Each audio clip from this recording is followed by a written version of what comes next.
Have we already started? No, he was just asking a technical Zoom question. Are we ready? Okay. Let's call to order the May 20th meeting of the Carroll County Board of Commissioners. Would you join me in the pledge to the flag, please? I pledge allegiance to the flag of the United States of America and to the republic for which it stands, one nation, under God, indivisible, with liberty and justice for all.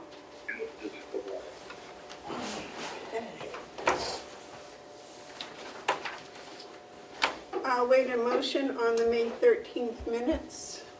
I'll make a motion that we approve them. I'll second. Are there any additions or corrections? Madam Chair, Commissioner Babson reached out and had some additions, and those are highlighted in yellow on your copy.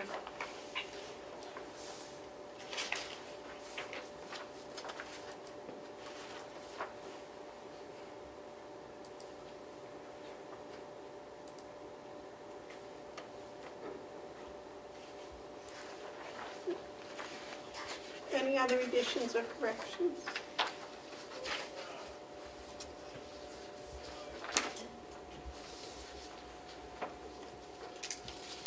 All those in favor say aye. Roll call, please. Commissioner Babson? Aye. Commissioner McCarthy? Yes. Commissioner Beaver? Yes. Thank you.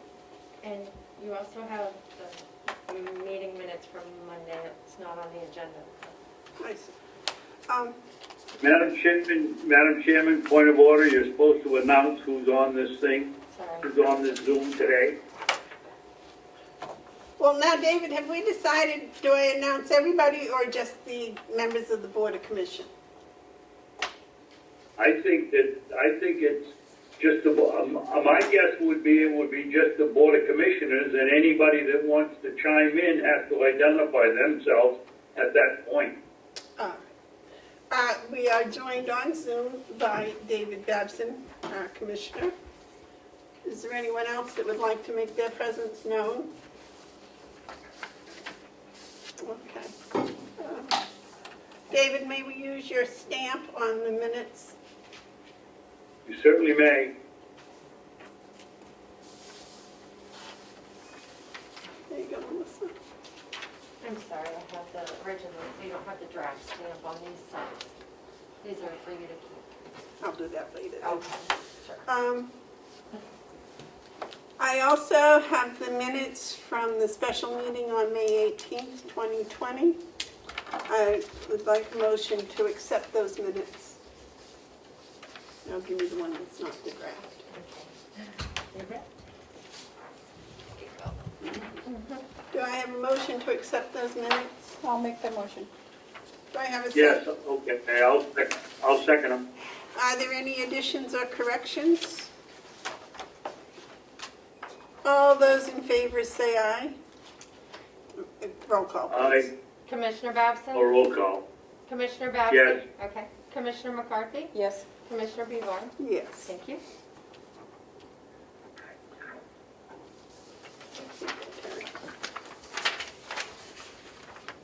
There's your manifest.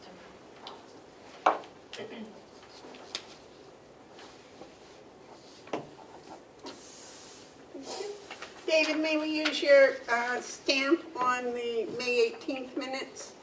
There you go. You certainly, Madam Chairman. Thank you. Are there any media questions? Is there any public input? Yes, I have a question. Would you state your name and town, Or please? comment, for public comment? Yes. State Representative Glenn Cordelli, Tuftonboro. Approximately 2 weeks, we had a presentation and discussion with Avenue about the project that we've contracted with them for the upgrade and new modules. During that discussion, the project plan was discussed, And it was my understanding, the delegation, and I believe the commissioners wanted Avenue to send them the project plan. I don't know if the commissioners have received it, but I don't believe the delegation members have received the project plan. In addition, I was wondering about the status of the workstation upgrades for department heads so that they could be given access to the Avenue system and the general ledger that we've talked about for 5 or 6 years, and what provisions the commissioners were going to make for training of them by Avenue. Thank you. I do have one comment. I was told this morning that the last of the computers are being upgraded to Microsoft 10. Or is that it? All right. Thank you, Mr. Cordelli. Is there any other public input? All right. I'm sorry, Joe Haas is Hello? here. Good morning. State your name Hello. and where you're from, please.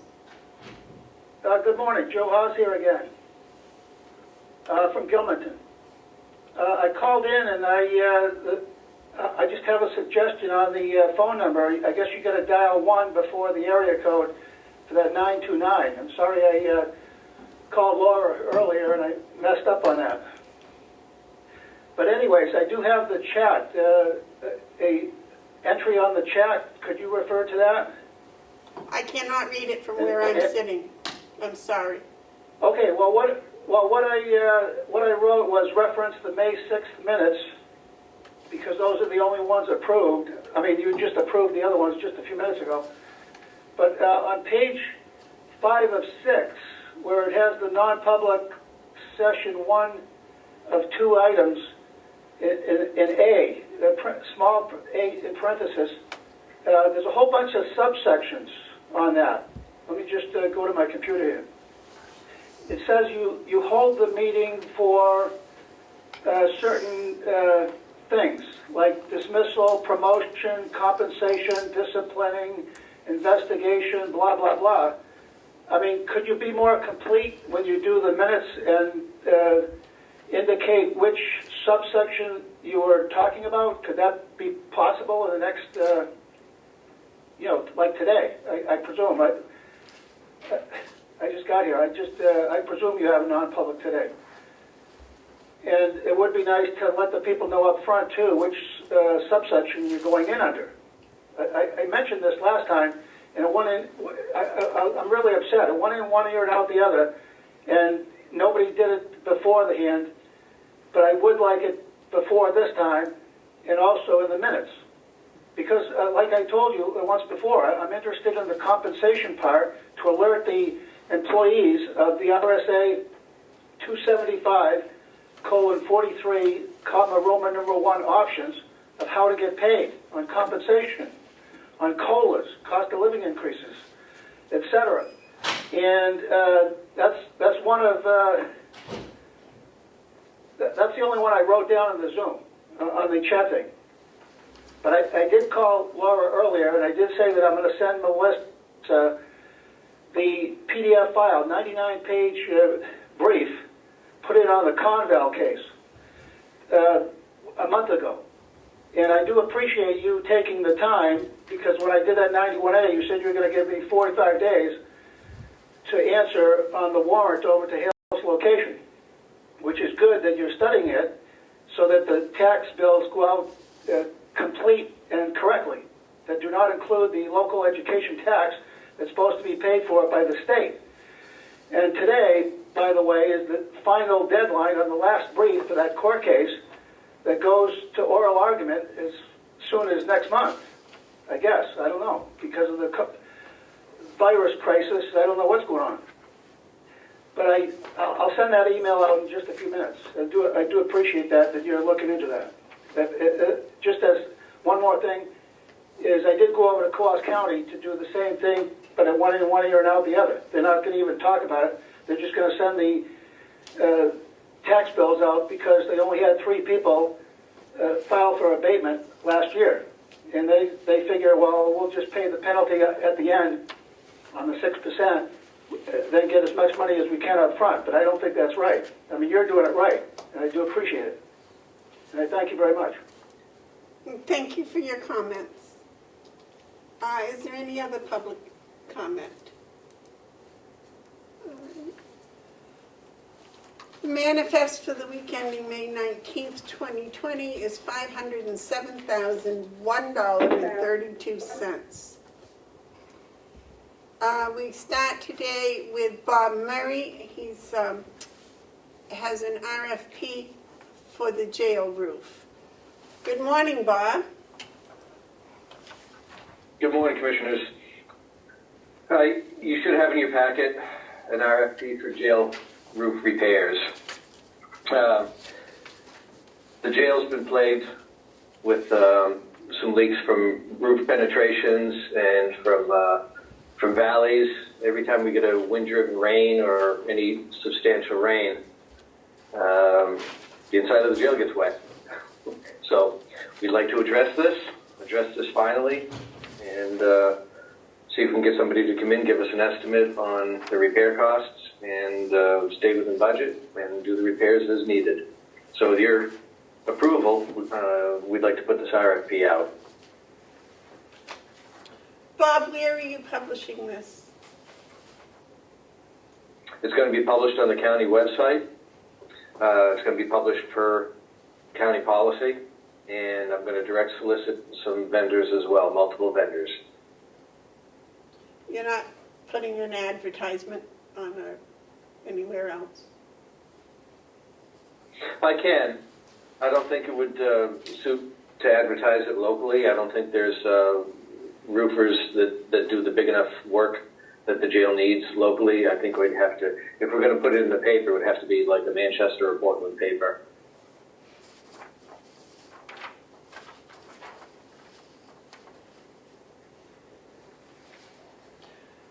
The people you're direct soliciting, are they from New Hampshire? I will definitely direct solicit people from New Hampshire, but I'll also direct solicit people from out of New Hampshire. Probably Maine. I don't think I want to bring anybody up from Massachusetts right now, but definitely New Hampshire and possibly Maine. Those were my concerns. I believe Maine is now on a upswing over there also, so. Yep. Comments? David, did you get a copy of the RFP? Yes, ma'am, we did. Do you have any comments? Only that, Bob, you said that you referred to some holes in the roof that might have been man-made. How did that? Yeah. The roof itself, the sheet metal is in good shape, but anytime you put a penetration through a metal roof, or you have valleys where the roofs converge, you have opportunities for leaks, and these opportunities are there. There are some penetrations that are active, and some of in the valleys. I don't think that the flashing underneath the valleys goes back far enough to protect during a wind-driven rain. But we need somebody to get up on the roof and evaluate this, and take a professional roofer's eye and see where the weak points are, and give us an estimate to repair it. David? Oh, Yes? so it isn't like in the past at the old nursing home when inmates were given hatchets and you went up and chopped the ice and chopped the holes too? No. These are just natural things that come from wear and tear over 13 years? Basically. Essentially, yeah. I think these leaks that we have been plaguing the jail for a long time, so I don't think it's a natural occurrence. I think it was probably due to poor installation, to be frank. Jason, you want to make a comment? Jason? Yeah, Okay. so a couple of things. We did put some money into the roof a few years ago, which we did find out that the roof, they had laid it the wrong way. So they had to fix that. They had put screws in without the proper rubber gaskets, so they fixed quite a bit of the roof, but we didn't do anything with the valleys at the time. The valleys seem to be the bigger part of the issue. Some of that might be because of the wall had moved and stretched it out a little bit, so that could be part of it. But that seems to be on the back side and front here is really the valleys where it looks like they did not go up with the flashing and where we're getting the leaking from. Okay. So in any case, we need someone to go, we need people to come and fix it. And that's what Bob's in the process of doing. Is that correct, Bob? That is correct. Madam Chairman, I'll make a motion that we allow Mr. Murray to go out for, use this proposal and go out for quote. I'll second. Any more discussion? What do you think about having it put into Manchester or Portland papers? I think we should take any opportunity that we have available to us to get quotes. You need to agree with that or not, or Terry, I don't see a problem with it. David? As long as we go out and get multi-quotes, I don't care whether it's from Manchester or Berwick, the big roofer down there, or Freiburg, or somewhere else in New Hampshire. We have to get it fixed and get it fixed properly at a reasonable price. All right, any other comments? All those in favor, roll call, please. Commissioner Babson? Yes. Commissioner McCarthy? Yes, Commissioner Bevard? Yes. Thank you. Okay, Bob, is there anything else for you today? The consolidated. It sure is. Is everybody here? Not quite. We're 5 minutes early, so.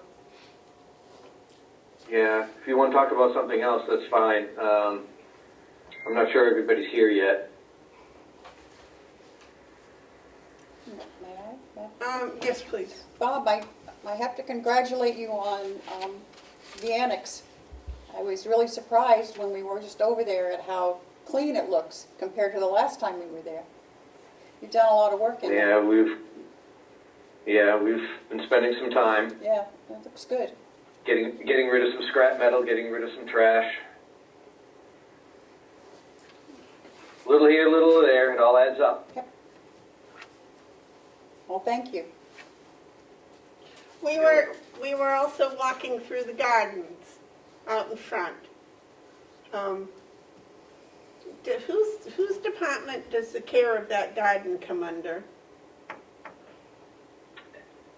Nobody takes care of that currently. Every once in a while, the DPW crew will go in and mow down some weeds, but that's about all the care that it gets. Unfortunately.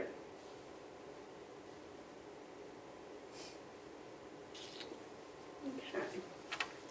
What is that? Who are we waiting for? John Rich? I John Rich, and see Wayne's name on the board. he was here. Now I don't see him.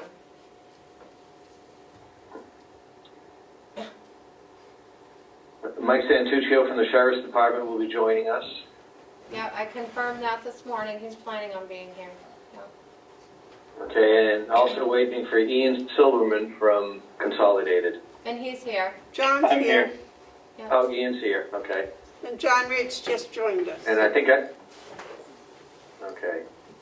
So we've got Ian, we've got John, we've got Wayne. We're just waiting on Mike Santuccio, who I'm sure will join us shortly. Okay. You want to start with a little bit of background, Bob? Wayne's not here. Sure. I'm sorry, what was that, Melissa? I don't see Wayne here. I saw his name pop up a minute ago. It was up here a minute ago. And he left, and, He'll be back, okay. I'm sure. So anyways, 3 years ago, we signed a contract with Fairpoint, who upgraded our services from what we had. We spent a lot of time cleaning up phone numbers that weren't being used, reorganizing our phone system on the campus entirely, and taking advantage of the fiber optics. Between upgrading the phone systems and doing all the work that we did, we were able to save roughly $9,000 a year, and those savings continue. So that 3-year contract that we had with Consolidated is up for renewal, and we've taken the opportunity to try to improve those services even more. We've expanded the internet. We're proposing to expand the internet coverage, convert some of the high-speed copper phone lines to fiber-based phone lines, and separate some of the phone services off of the internet service. So it's another step forward in cleaning up and improving our services. As you know, we had some problems with that copper phone line that was running across the field behind the jail. We had a problem with it for a few months, and Consolidated finally cleaned that up, and we haven't had a problem with it since. But moving to fiber makes our opportunities for redundancy across campus that much better. We don't have that opportunity right now with the copper high-speed phone lines that we have. So all these upgrades that we're proposing come at a cost of $35 a month above and beyond what we're paying right now, which is a vast improvement from what we have now, and for $35 a month, I think it's a bargain. And I would recommend that the commissioners accept and approve this contract for the next 3 years. And if you have any questions, the team here is available. Bob, I have one question. In the budget, didn't we have monies to improve the fiber at the nursing home? The connection between the jail and the nursing home? Is that part of this, or is this separate? No, not directly. The fiber upgrade project is to fix a bottleneck between the annex and the nursing home. We have fiber currently, but it's only I think it's a 1 gig multi-mode. John, correct me if I'm wrong. That is correct. It's going to fix a bottleneck between the annex and the nursing home, and we also need to add a fiber line between the annex and the jail. That allows us to separate our Spectrum internet services from the administration building and bring them down to the other end of the campus for redundancy. So we're going to have multi-tiers of redundancy on internet coverage. The first, I think, John, the first 2 being with Consolidated, and then the 3rd level with Spectrum. Is that right? If I may, the fiber project. Please. Yeah, the fiber project that is separate from this Consolidated project is to do 2 things. First, as Bob just mentioned, it gives us a faster fiber connection between the annex and the nursing home. Right now I'm using it at a speed faster than it's rated for, and at times it does actually cause issues at the nursing home. So we want to address that. The second thing is it gives us a redundant connection. Last year we did a mock disaster drill here, as we do from time to time, and we discovered there was a deficiency in that if this building right here were to go offline for any period of time, we would lose connections between the other buildings. So our separate fiber project is to address that, as well as upgrade existing fiber that we're using faster speed. So that's what that project is for. That was a separate That was item in the budget, right? That was a separate item in the budget that we planned for last year, and so that's what that does. Now the new proposal from Consolidated takes that redundancy 1 step further. Right now, again, in the event of a disaster and and this building were to go offline, the particular scenario we chose on our mock disaster drill is if a plane literally fell out of the sky into this building, and this building was going to be out of service for months on end, our primary internet feed would go down. And as good as Consolidated is, it would still take them days at best to run a new fiber to another building in order to get our primary internet back online.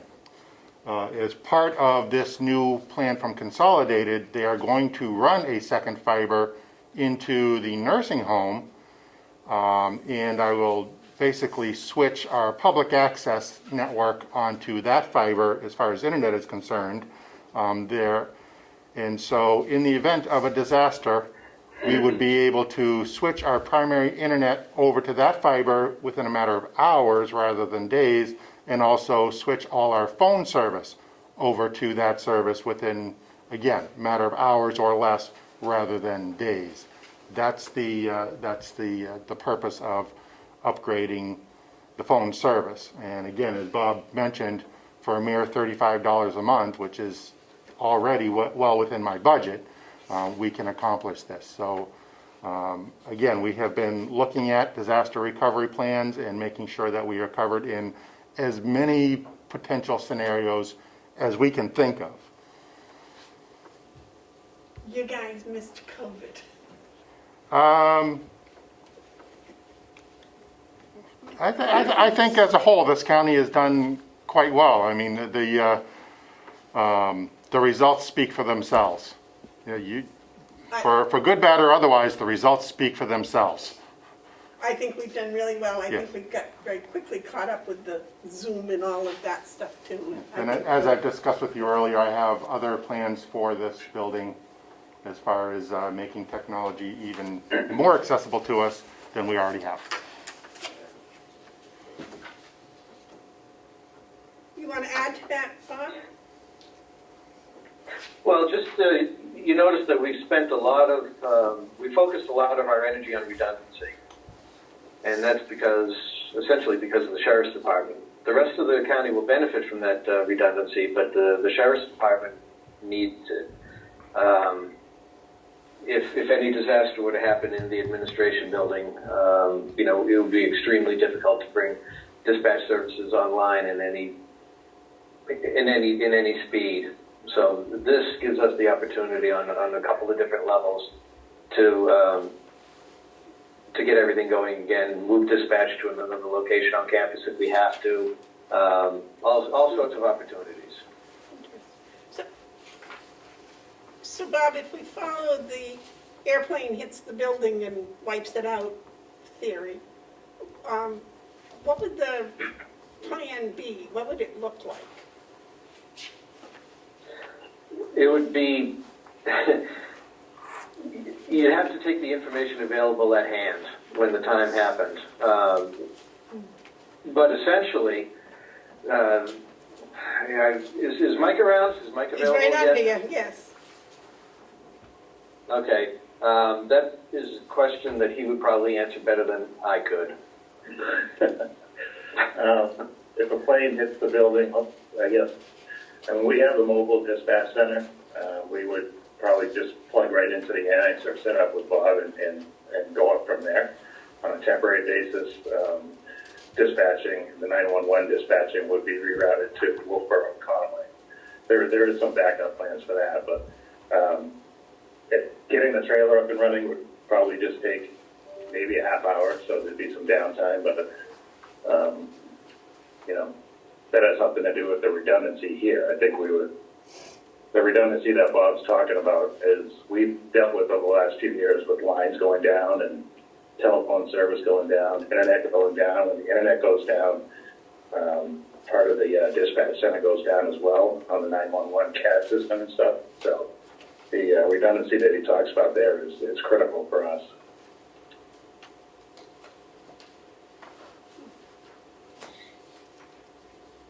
May I jump in, please? Certainly. Would you like Yeah, to please, identify Wayne. yourself, Wayne, please? This is Wayne with Teletechniques.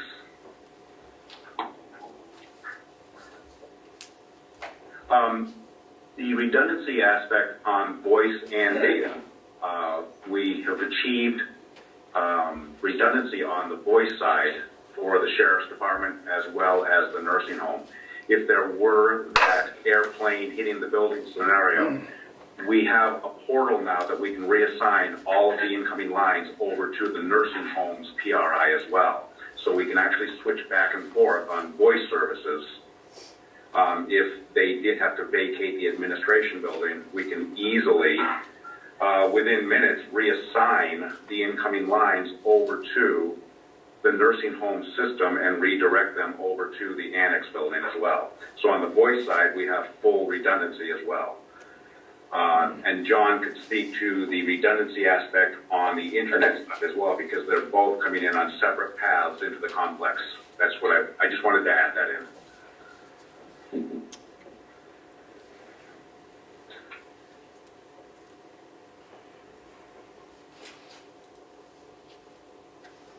Question, Carol? Are we clear? I think so. I was a little confused because I thought we already had redundancy, which sounds like we do. We currently have redundancy in that if our primary internet goes offline, for instance, over the winter, Consolidated had a system-wide outage that affected our internet, and so I switched this over to our Spectrum backup internet. We already have that in place. If we do use our Spectrum backup internet, we do lose two important features. One is our email goes offline, which for a short period of time we can work around. But the more important issue is that when our primary internet goes down, all the officers in our sheriff's department and the several agencies that use our system here for their communications, the officers that have laptops in their cars, they lose access to those mobile units. Unfortunately, the software that that runs those mobiles can't access our backup internet. It can only communicate with our primary internet. So during the time that we lost our primary internet over the winter, which was a little bit less than a day, then all the mobile units weren't able to communicate on their laptops. Of course, their radios were still fine. The officers were still able to communicate. That they did lose one important feature of what they have access to. So by having the second fiber run into the nursing home, should the primary internet go offline because the building failed, we would still be able to get them back up and running in a quick and timely manner.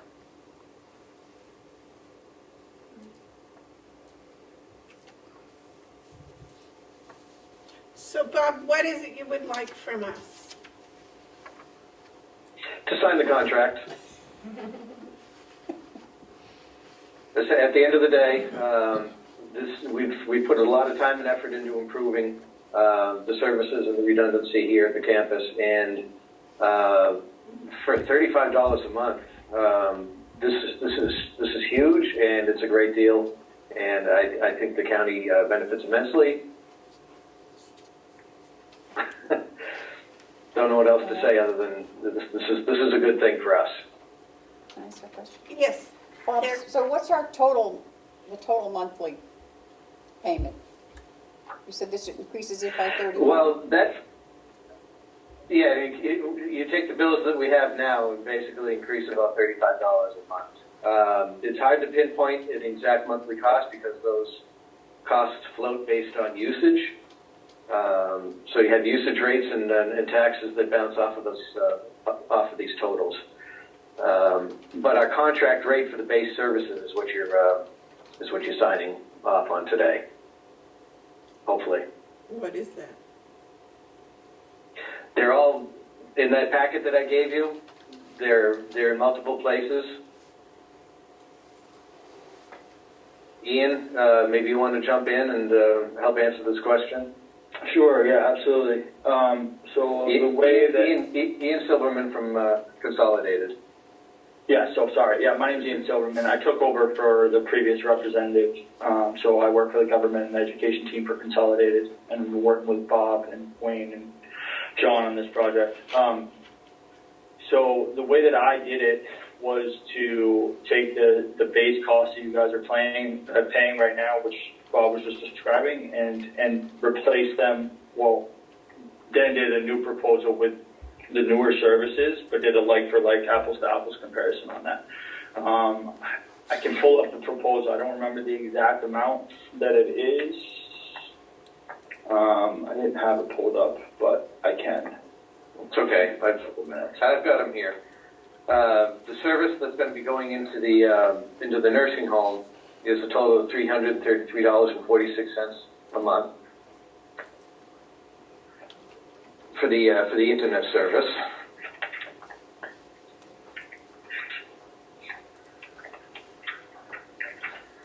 Bob Yes. and Ian, small detail. The nursing home has 200 DIDs, not 100. Yeah, I mean, that's not a very big cost difference, so we can definitely No, make it. just make sure it's $5. Yeah, I'll correct that. When we do it, yeah, we can correct it. Very good.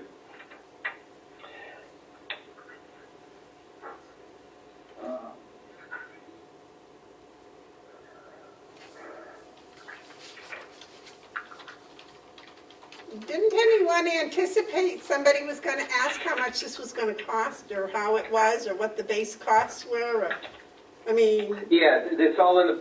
It's in the packet. I know, but I can answer, Bob, I've got them in front of me. I can answer the Appendix A questions and the top cost for the administration and the nursing home if you want. Yeah, please. If I just found it. Appendix A for the administrative offices is $1,550.23. Versus what we're paying now, $1,516.03. So that's the total for the nursing home and the administration office. The admin office is $999, and then your add-on for the nursing home. The total for the nursing home and admin offices for the PRI packages and the two PRIs is a total of $1,550.23. Does that? That's the number that I have in front of me too. Exactly. Correct, Ian? Yeah, Okay. sounds right. That's for the 200 meg internet? The prior cost on everything was $1516.03 for a base cost. And now it's $1550.53. Right. And that's including the 200 meg at the admin building plus the 50 over 50 at the nursing home, both PRI, or SIPS PRI handoffs. Agreed. And all the trunks at both locations. The administrative portal, which Wayne was talking about, which gives you essentially the ability to transfer calls from one PRI to the other just by going into a web portal. And the long distance plan as well, which is the same exact long distance plan that you currently have. So those cost changes are on the proposal letter, right? The last page, page number 4. Yeah, correct. And they're also on the appendix. If you look at the appendix A, that's actually a part of the contract that was already signed, countersigned by us.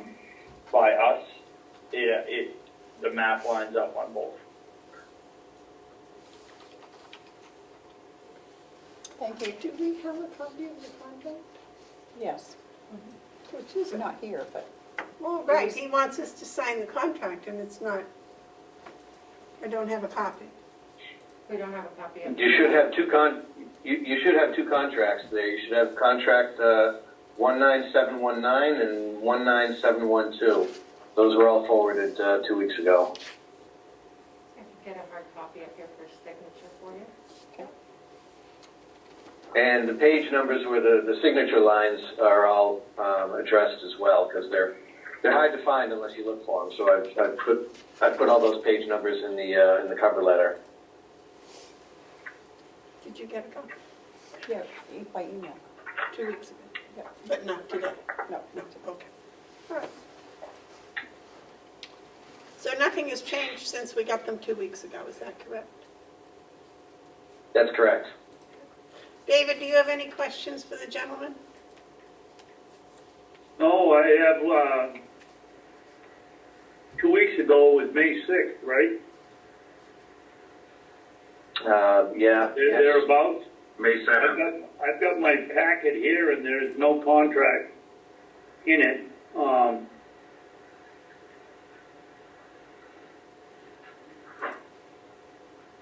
I don't see it. Anyway, I don't have any questions. This is basically a foreign language to me, and I'm counting on the fact that we have hired competent people to manage this part of our business, so I'm going to go along with their suggestion. All I want to know is, when we switch to all fiber, are we giving up some sort of a situation where the fiber might break or go or not work quicker than the copper? Or are we having to, will we be sustaining the same dependability with all fiber that we have with the copper and fiber? Good question. Looks like Ian, Do you want me to answer that? Yeah. Yeah, I can answer it. So essentially, if you go to this plan, and Wayne will testify to this fact too, you're still keeping a lot of the copper backup lines as well. So, yes, yep, absolutely. We always do that. I never like to have, and Wayne was very insistent on this fact too, that we always have a backup to whatever our backup is. So if we wanted to have both, so we have copper lines and we have fiber lines. As far as fiber is concerned though, for the redundancy reliability standpoint, switching to this SIP-based PRI, essentially for your phone systems, is a much more reliable, it's a much more redundant product in general. But you're not losing any, backup functionality on your copper lines either. But when it comes to the product that we're offering and giving you in this, it's a much more redundant, it's a much more reliable product going forward. Well, Ian, if I understand you properly, we're going to keep some copper lines, and we're going to have a majority of fiber. We're not going to use the copper lines unless there's an emergency and we need it for redundancy. Are we going to pay for those copper lines every month that we're not using? And let me jump in, Dave. This is Wayne, your phone guy, the referee. The referee, yep. Dave, we designed those copper lines to be used every single day. As a matter of fact, they're the most used lines on incoming calls to each and every one of your departments.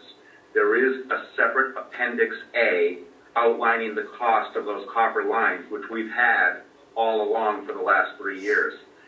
I've designed those copper lines to be the incoming call path into each and every phone system.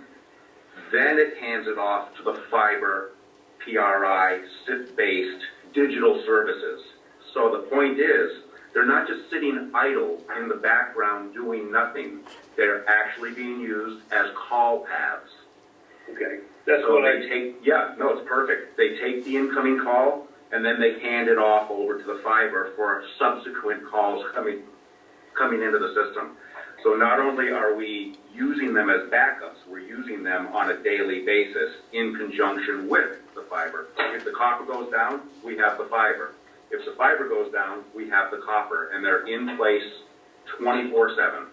Thank you. One more point to be made.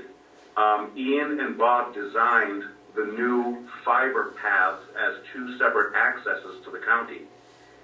So not only are we using copper to back up the fiber and the phone lines and so on, they actually designed separate paths for the fiber to come into the nursing home annex along with the separate path that's always been in place for the fiber to enter the admin building. So now we have routing on the telephone poles redundancy as well. Does that make sense? Yeah, except that redundancy on the telephone pole is foreign language to me. Somebody takes one of You guys are the experts. Yeah, You tell me exactly. it's the way to go, and that's the way I'm gonna vote. Right, right.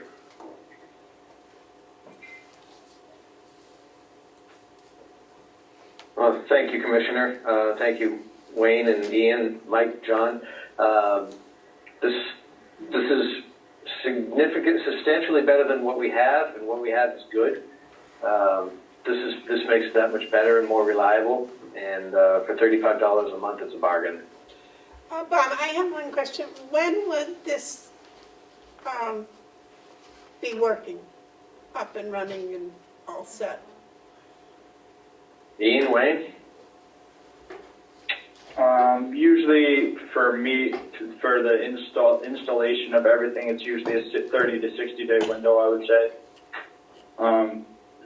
to be safe and everything. And then I think Wayne is also going to be a part of that whole process. Like my sales engineer, Rob, will talk to Wayne, and they're going to set up the whole network and everything and make sure it's working the way that it should be.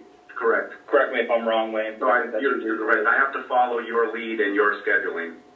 Yeah, absolutely. So it'll be coordinated. Yeah, so essentially I'll enter all the stuff, and it goes to my sales support team. Then it goes to my client services team. They do an installation date. They contact Bob, and who would then contact.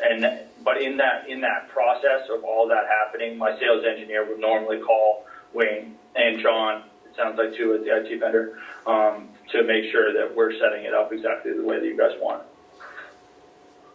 Is there any in-house work have to be done, or is it all on the outside? There is in-house work on both sides, the voice and the data. Is there any problem with delaying the inside nursing home part of the installation? No, I have no problem. I mean, I think if we get everything, I can manage that component of it. We can delay the nursing home component, obviously due to COVID-19, for as long as we need to. I think if we have the contracts in front of us, we can sign everything, and then I can make sure that doesn't happen. I can definitely work with that for sure. Absolutely. Okay, thank you. Well, because I think Bob's probably already told you that the county is locked down tight. I mean, tight. I went into the annex today and had to have a gown and a mask and temperature and hand washed and gloves, and so everything is pretty sterile here, so. Yeah, for sure. I mean, I think, again, I don't think they won't want to install over there for a while anyways, just to be safe for them over there at the nursing home. As far as at the admin building, every other installation that I've done during COVID-19, it's been one technician, and he's had to get let into the building, and there's been a bunch of regulations. So we can definitely work with that as well. Well, if we can get this, if the commissioners agree to this today, then that gives us the opportunity to get our ducks in a row and get everything lined up for when the opportunity comes that the buildings are released, we can move. Yeah, and once you tell me, like, if they agree to everything today, we do that, then when I'm submitting all this paperwork and everything, I'll put notes onto everything about the nursing home being, on lockdown, and we'll communicate back and forth through this. This isn't, we'll make sure it all happens. Well, I just want you to be aware that it's a little more stringent here than probably at most commercial businesses. Yeah, I only work with government and education entities, and every one of my customers has pretty much been on lockdown for a long time, so I was expecting that for sure. Okay, good. Any other comments for our guests? If not, thank you, gentlemen, very, very much for joining us and for the information and for all the work that you've done with Bob and John up until this point. So, thank you. I couldn't, we had to work as a team. No way this job could have been done by any one person. Thanks. Thank you for the team, for everybody's input. Thank you. Thank you very, very much for the opportunity. I appreciate it. You have the copy now? David, we now have a copy of the contract. You have not seen it? Yes, I saw it two weeks ago. Okay. I just didn't, it isn't in my packet. Not today. I read, I don't know how many pages of it till I figured out that it was way beyond me. I'm with you there. Would either of you care to make a motion? I'll make a motion that we sign the contract with Continental and, Consolidated. excuse me, Consolidated Communications, and that, I don't know, is there a total price or? Well, there is. There's a total base price for the services, but the monthly bill is always in flux based on usage.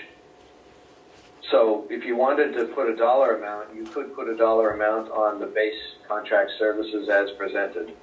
And what figure is that? That's $1,550.23. 155, 0, yeah, 23.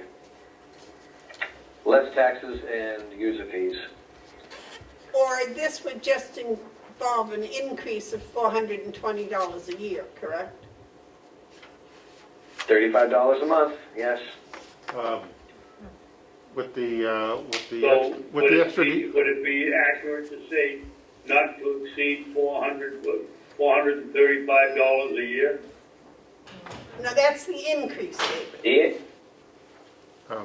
If I may. John? Excuse me, that the increase will not exceed $435 a year.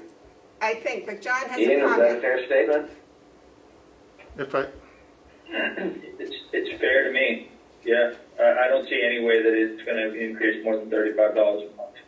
Because these are base services, and the monthly call fees are not changing. Correct. The fluctuation and the majority of the taxes and fees that are associated with your copper lines, which you are already accounting for, because you know what they are versus we didn't change the base price on the copper lines either. So there should not be any changes because I went from base price to base price. That's correct. John, you had a comment? What? did we determine early on in this conversation that we need to account for a second set of 100 DIDs at the nursing home for an additional $5 a month? Ian? Should we be looking at $40 I a did month account for that, increase? so I guess it's an increase of $40. 40, okay. I did not know that the 200. I So that thought, is a difference that I did not account for. so now we're up to $480 maximum increase? Correct. Did you hear that, David? Yes. I'll make a motion that we award the contract to Consolidated Communications for the construction of redundant communication wiring, and that the price not exceed $480 total a year. Increase. That's just an increase, David. Yes, the increase will not exceed $480 a year. If I didn't say increase, they could have. You want a second that? I'll second. Okay. Madam Chair, can I ask for clarification, the length of the contract? It's 3 years, isn't it? It's a 3-year contract, Bob? 3 years. 3 years, yeah. This whole thing. So I just need a clarification on Commissioner Babson's motion. It's not to the increase will not exceed $480 a year. So is it $480 this year, $480 next year, and then an additional $480 in the third year? Because that's how the motion reads right now. Yes, that would be correct. Thank you for that clarification. And somewhere we ought to stick in there that it's a 3-year contract.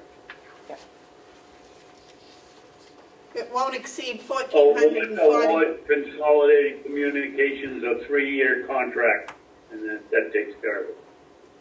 And the total increase over the 3 years would be less than $1,440. Quick math, that sounds about right.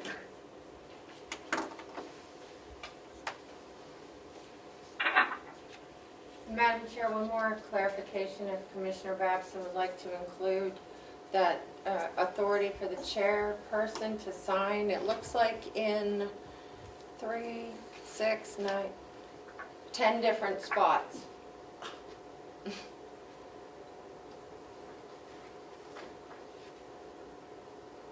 It I'm doesn't, sorry, what did Melissa say? Would you like to include in your motion the authority for the chairperson to sign? There's only one signature line in 10 different places that Yes. that need to be signed. Thank you. Yes. okay, Melissa, would you read the motion, please? One moment.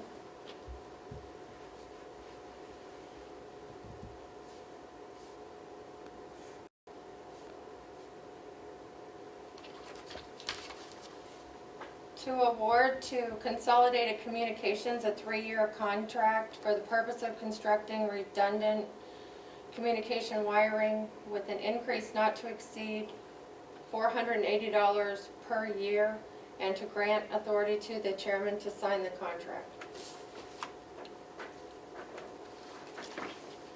With a total 3-year increase of $1,440 maximum.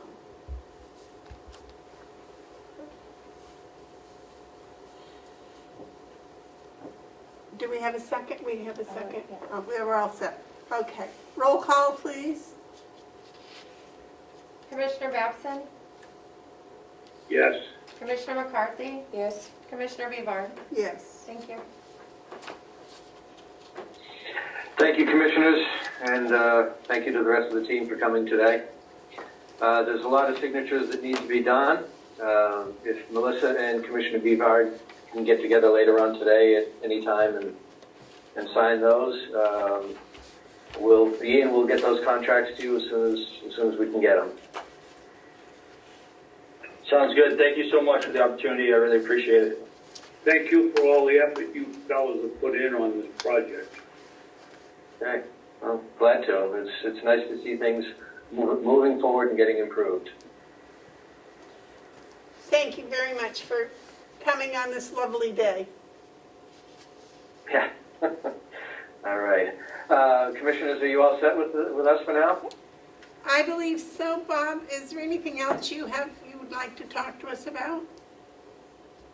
No, I don't think so. I think I'm good for now. Thank you. All right. Thank you. Okay. Have a good day, everybody. Thank you. Thank you. Thanks, everybody. We're half an hour ahead of schedule, so can we go on and ask for the treasurer's report? Thank you, John, very much. Do you have anything else for us today? I don't believe so. Madam Chair, if I could, while John's right here. He was going to try to program your county phones so that you can receive your county email. Is that something we can accomplish today, or? As long as the meeting gets done at a reasonable hour. Noontime, 12 o'clock. Okay. I will see you all then. Okay. Thanks, John. Thanks. Thank you. Okay, back to treasurer's report. Thank you, Madam Chair. First thing is the manifest approval is a slight revision. Instead of being 372, 654, 77, it's actually 372, 634.46. There was one check in there for 20. What is that figure, Joe? That would be 372, 634. No, what is it for? Why, what is the number What about? did you, Today's manifest. When I read the number, oh, There's a correction in it, Dave. The new number is 372,634.46. that is for today's manifest, Yes. not the one I read earlier. I read earlier was 500. Yes, I'm sorry. The one you read earlier was correct. I apologize, Madam Chair. So this is next week. That's correct. I'm sorry. I'm ahead of myself. All right, next week. David, that's next week's manifest. okay, so that's gonna be 5/27, Correct. is 5/27's manifest, Right. okay? The second thing that I wanted to bring up briefly, the checks for the delegation members. Unfortunately, when I put those back together, I didn't include it in the pile for the commissioners, so we've got to make sure we sign those today. There is also another check here that I've signed that has got a slight difference of about $3, and the finance office has talked to the vendor, and they're just going to give us a credit on it rather than redo everything. So that check needs to get signed. All the other checks are signed and ready to go, and when they're done, please give those back to the finance office, to Cheryl. She's aware that Melissa needs a copy of that manifest so that she can get it posted. Melissa, that goes with. Thank you. Okay. And that's all I have for the treasurer's report. Okay. Do you have something for Hale's locations in 636? Yes, we do. Thank you very much, Madam Chair. Under Hale's location, first off, I do have to apologize to the chair and to the commissioners for my actions last week. As you can imagine, I was very frustrated trying to get through some of these things. So my apologies. I spent a lot of time with Denise at Hale's and with the DRA. And so what we have now is we have the revised MS 636, which shows the correct budgeted amount that was approved by the delegation. And we need to get the commissioners to sign that. This form will be posted with the warrant on May 20th under the direction of the DRA by Denise. So I have all of that here for the commissioners to sign today, hopefully. We can sign that now. Yes, I'll pass that right along to you. You'd like to take that with you? correct? Yes, please. And at the same time, I also... Madam Chairman, Yes, David. can you have Melissa email me a copy of that right now so I can look at it before we vote? Yes, ma'am. Yes, sir. All right, do you have a warrant Thank too? you. I can do the same with that. At the same time, if I may, Madam Chair, and Commissioner Babson, I'll have this emailed along with that other document momentarily. I have the tax levy for Hales that needs to be signed by the commissioners today so that they can proceed with their tax bills. And I'll give that to Melissa so she can take care of that piece of it. So at this point, it appears that we do have everything correct according to DRA under the Hales location. We did get the cart before the horse, but I've assured DRA that next year, and the administrator up at Hales, Denise, is well aware of it, that come January we'll do this correctly this time around. All right.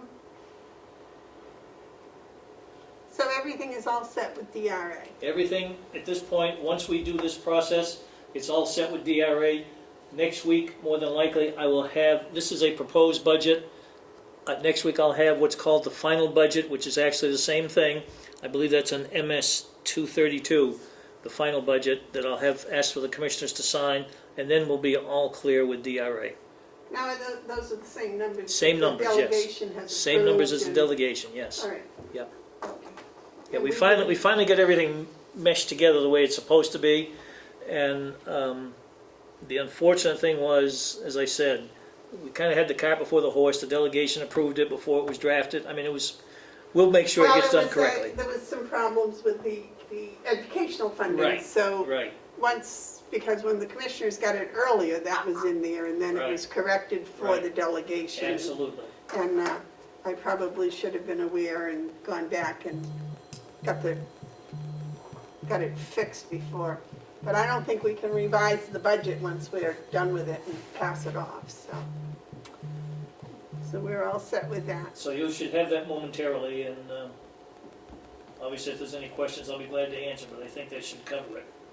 All right, excellent, excellent.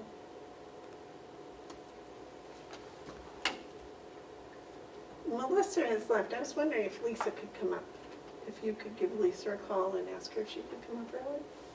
Yeah, is she here in the building? I don't know. Yes, David? While we're on Hale's location, Madam Chairman, I'd like to report that the Department of Education, as I reported last week, was my error that to begin with, that I didn't, she was in her car and asked me to email a question to her, and I didn't. Well, when she wrote back and said that, I did send it to her, and it was before last week's meeting. I still haven't heard a word from the Hey, department. Lisa, are you in the building? Oh, okay. You can come on up, we're All ahead right. of schedule. Okay.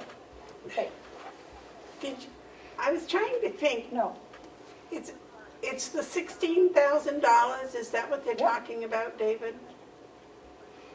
oh, okay.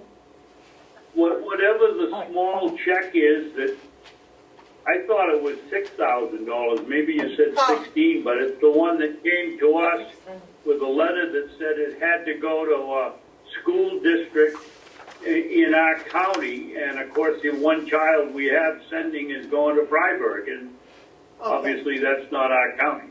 Right, and that amount, I don't know where that came from. That was just way off. Whatever Sorry. the amount is, we wanted to know whether we could use it to pay for that one student. Right. I don't see why we can't, but I guess whatever the law is. And they won't get back to you, they haven't been able to get back to you, huh? No. You haven't. Well, I don't know whether they have been able to, or they haven't, as far as I know, they haven't tried. Have they contacted Hale? I don't believe they have on that, but that brought up another matter I forgot. If I could just shift gears for a minute, I just want to check with Commissioner Babson. I received a copy of an email that was sent to Hales and to you from the Hales administrator, something from a school or something. I don't know if you just received that email in the last couple of days, Commissioner Babson? I haven't received anything about, is it about Freiburg? It had to do with a report. I haven't received anything. Yeah, let me just look it up real quick. It had to do with a report that there was some question as to whether or not we needed to do anything, and I didn't think we did because we had nobody in attending a New Hampshire school at that Oh, moment. yes, I did get that, Joe, but it wasn't 2 days ago, it was last week. Yes, I'm sorry. Asking reporting whether we had any students, and as the young lady, as our coordinator up in Hale's location said, do we need to fill this out because we don't have any students in the Kennett or SAU 9 program?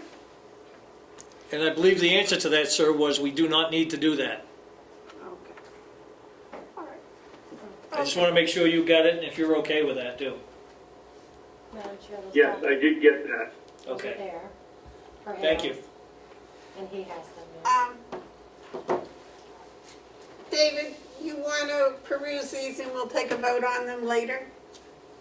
Or do you want to go ahead with it now? Melissa said she sent you the bills, the paperwork? Check for Did Commissioner, she send it right now? sorry. Yeah, Commissioner- Well, Send it right now? yeah, It was from Laura, Madam Chair. okay. It came through from Laura. Okay. Right now?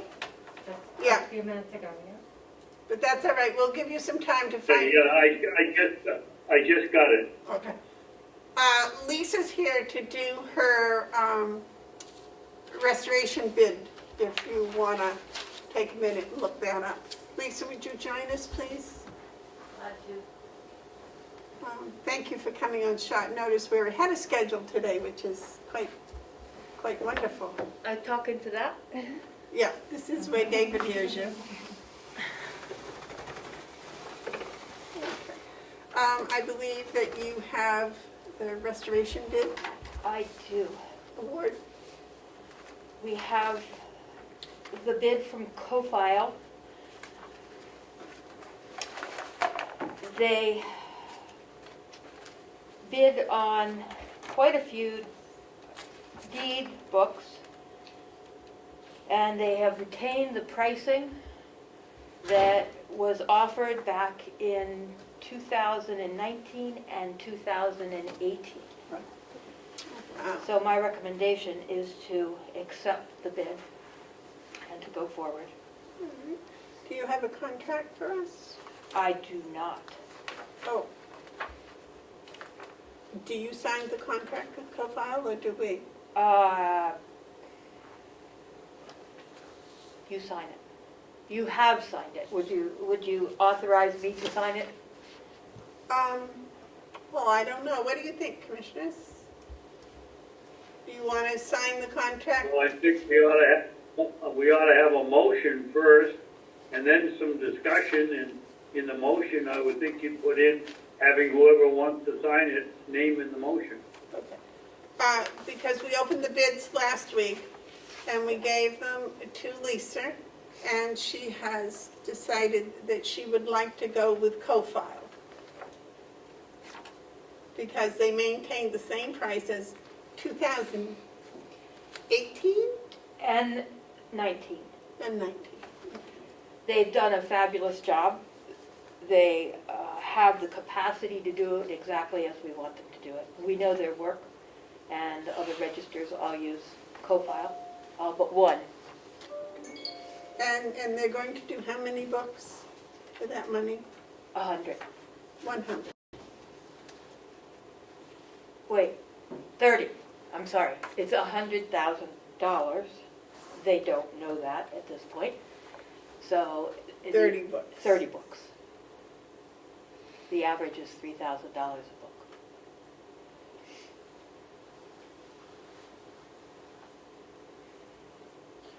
Okay, any questions for Lisa?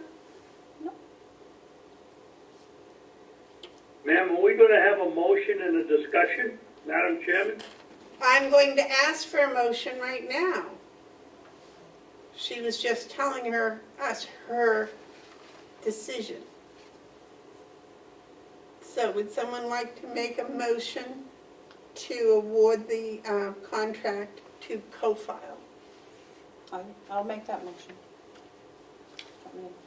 And that I could sign the contract? And that you could send, I'll make the motion that we award the contract for the restoration of the deeds books to CoFile, and allow the Registry of Deeds to sign the contract. Not to exceed 100,000. And not to exceed $100,000. Do I have a second? I'll second it for discussion. All right, motion's been made and seconded. Is there any discussion? David, you had discussion? Yes. I was under the impression at first that it was $100,000, and then when the delegation went through the hoops on not approving the budget, and then came back, I was under the impression that it had been raised to $300,000. Is that not correct? I do not believe that's correct. The delegation made it 100,000. I believe it was 300,000 and the delegation cut it back to 100,000. It was 600,000, then 300,000, then 375,000. It ended up at 100,000. Does that clarify it, David? Yes, thank you. Any other discussion? Madam Chairman? Yes. David? I am going to vote no on this, not because I don't think it's necessary. But I think we're in very treacherous times with this virus, and I don't think we have the money approved, but we don't have to spend it. And I don't see why we're going to do it now when we might need that money later in the year. And so I'm going to vote no, not because I don't think it's necessary, but I just don't think with the precarious situation we are in with the virus that I'm not going to take the chance. Okay, any other discussion? Roll call vote, please. Commissioner Babson? No. Commissioner McCarthy? Yes. Commissioner Bevard? Yes. Thank you. Thank you. Thank you. Now, this is your time for your department head report. Oh, no, it's not, sorry. I speak out of turn. There was one other item. Yes. Do you have the new vendor form that I gave to you In my office, in your office? yes. Do you want to speak to it, or do you want me to go grab it? I should probably go grab it. I can go without it. Sorry. I have studied the microfilm vendor that we have used, as well as an alternative that is used by another county, and have come to find that the alternative is good quality and much less expensive. It's under the threshold of needing to go out to bid, but in order to process a new vendor, I need to fill out a new vendor form and have someone sign it, and I wondered who to ask to sign it. Well, that is a very good question. The finance officer or the board of commissioners? I would think the new vendor form would come under the finance department. You had a Who comment? did sign, who normally signed them? Well, the form was new when Ken came along, and he, as the county administrator, signed it. I believe the purpose of it is to make sure that we have the W-9 so that they can properly do the accounting. Right, and then it's not, they do some background to see if it's a relative or whatever, that type of thing. So it's to just keep it honest, and then when it's time for a vendor, we have that background already. David, you have a comment on that? No, but Lisa's right. Ken used to sign them, and I guess gave them to Cheryl or Kathy, and they were put in a book somewhere. I need one of those forms also. Okay. Well, the question is, should we just go now to have Kathy take care of that, or do you want it to go through the commissioners? I think we should take a look at it, and then it goes to Kathy. Joe, you had a comment? Thank you, Madam Chair. I believe these forms, even though they were signed by the county administrator, I think the finance department was the one that did the work on them. So under my guessing that the finance department should continue doing this, because they're the ones doing the checking out and making sure everything is, if you will, copacetic. If the commissioners would like to see the form after the fact, that might be okay, but if the commissioners choose to sign it, so be it. But again, it's a function of the finance department that's been doing it right along. That was my impression, was that the finance department checked them out. Yes, David? The finance department checked them out, but I would think it would come to the commissioners first in case one of the, or two of the three of us don't want to have that vendor solicited for some reason or have some history on them and don't feel that they'd be a good vendor.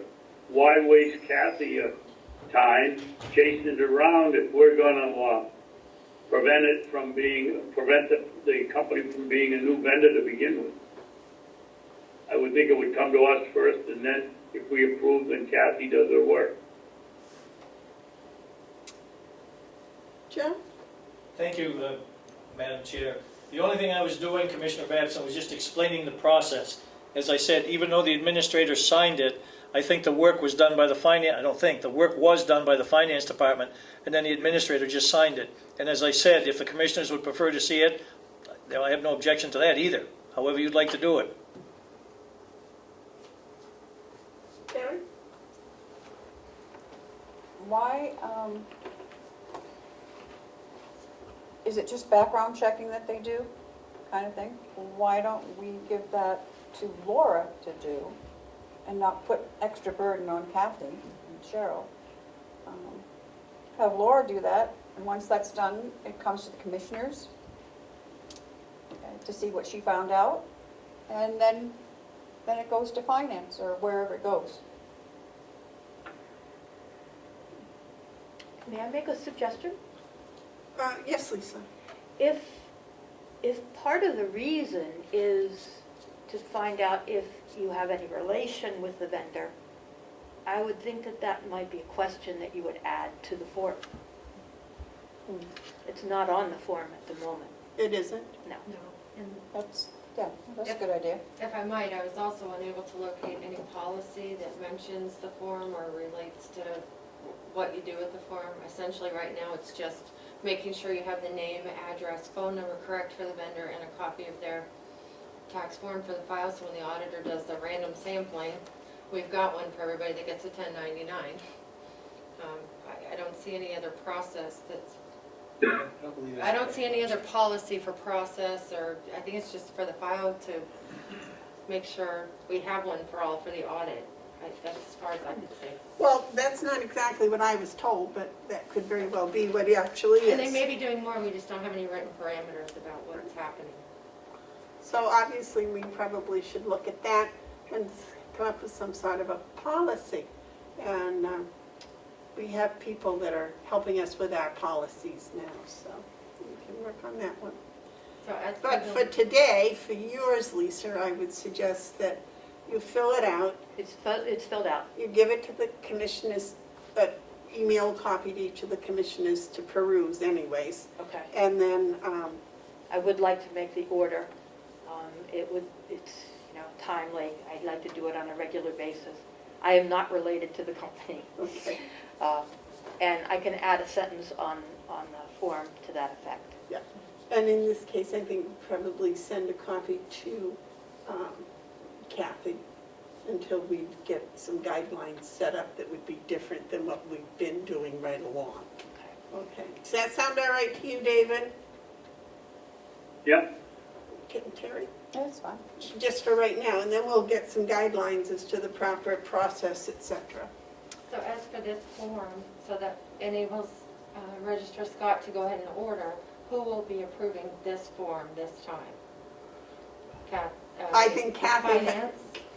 yeah, but we'll have a copy of it, and then if one of the three of us has some objection or something, we can stop it, but, yeah. Thank you for that right now. clarification.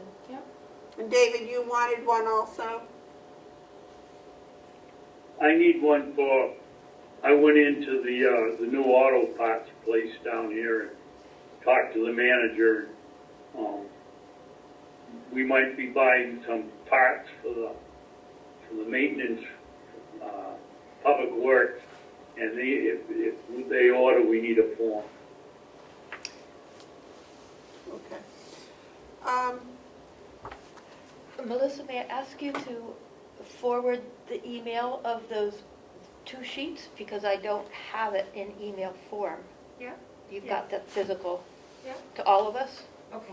And could you write a sentence on there that I am not related to anyone at I don't have any personal connection to this vendor, or familial connection or something. Sure. Yeah. Okay. Thank you. Thank you all. Thank you. Thank you very much, Lisa. Are they going to get going back out there? Or my onions, or are they going to? Oh, they're in the shade. And they're watered. Okay. Next on the agenda is the National Correction Employees Union Health Insurance with Mr. Doyle, who is not here. He is. Oh, he is here. Yep, he's up here. He is. There he is. Yep. Okay. All right. Mr. Doyle, would you like to give us some background, please? Good morning, Commissioners. Thank you, Commissioner McCarthy, Commissioner Bevard, and Commissioner Babson for allowing us the opportunity to speak here today and join your meeting. What we're looking to do is we have a proposal for healthcare insurance that we would like to discuss with the Commissioners and get approval on. As you know, the parties built in a healthcare reopener for the Carroll County Department of Corrections Employees Bargaining Unit that we represent. And in the spirit of that reopener, we kind of told you during negotiations that this would be coming, and at this point it's here, and we're ready to negotiate a change that would be beneficial to both parties. So I can't say any more than that without going into, I think, some protected material. So with that, that is why we're here. Are you requesting a non-public? Yes. David? You're muted, David.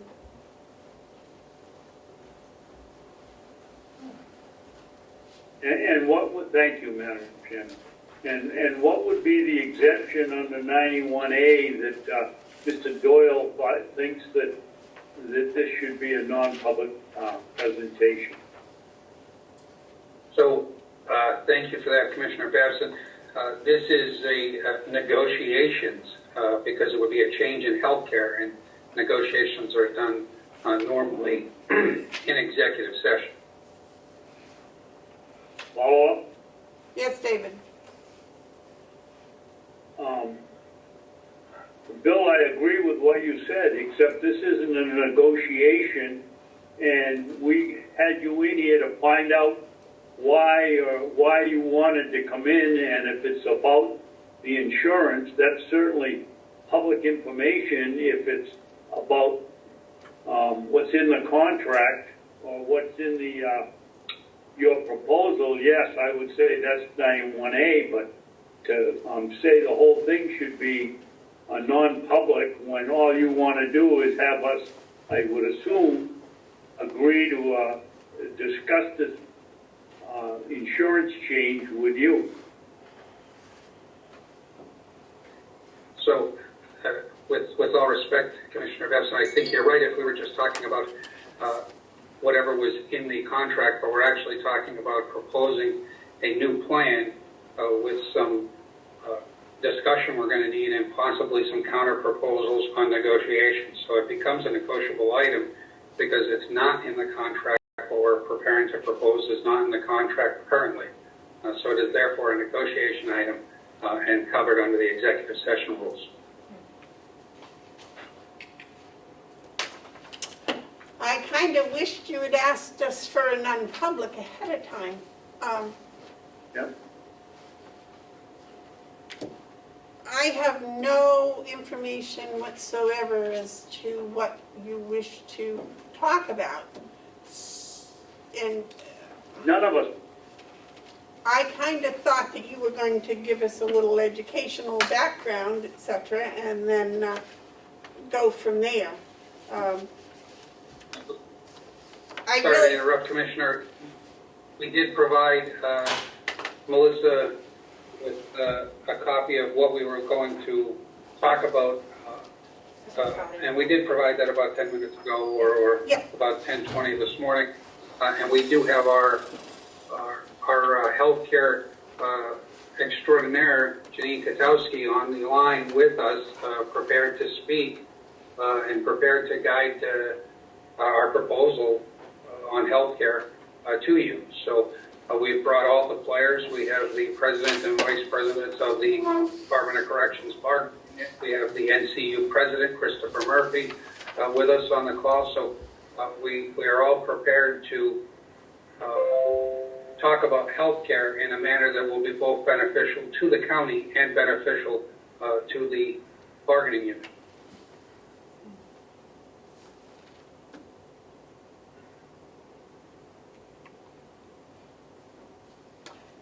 I am sorry, but with numbers and things like this, I want time to digest it. I want time to understand what we're talking about. To give it to us in the middle of a meeting, I just don't think is appropriate. I'm not sure what to do. I would like, if this is the case and you want a non-public, we schedule it for next Wednesday.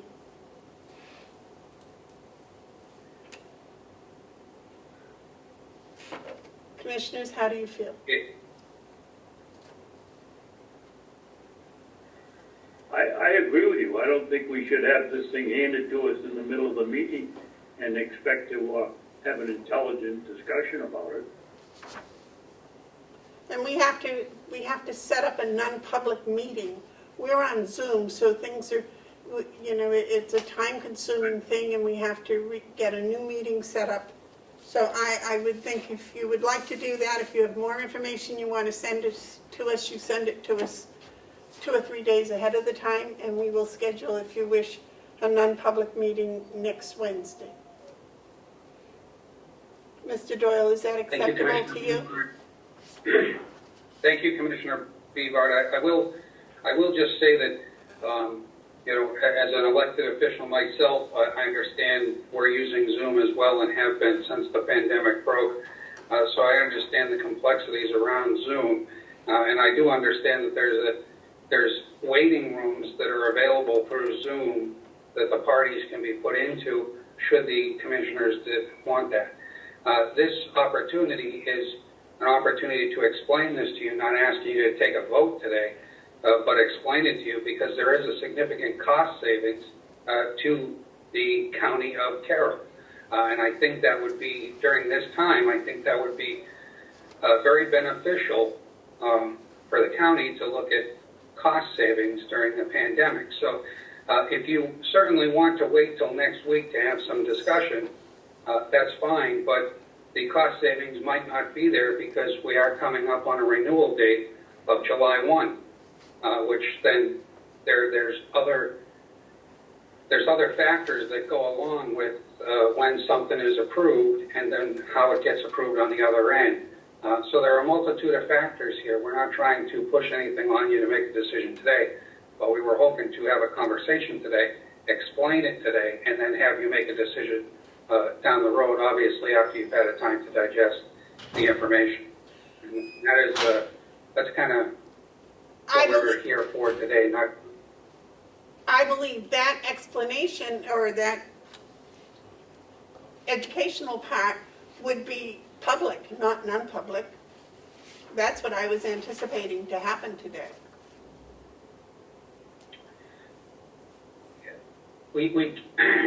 Commissioner, we cannot go over the details of the plan because it's a proposal for negotiations because it would change the contract. Again, so it becomes a contractual item pursuant to executive session. That's part of the negotiations. All right, well, in that case, if it has to be non-public, it has to be next Wednesday. That would be the 27th.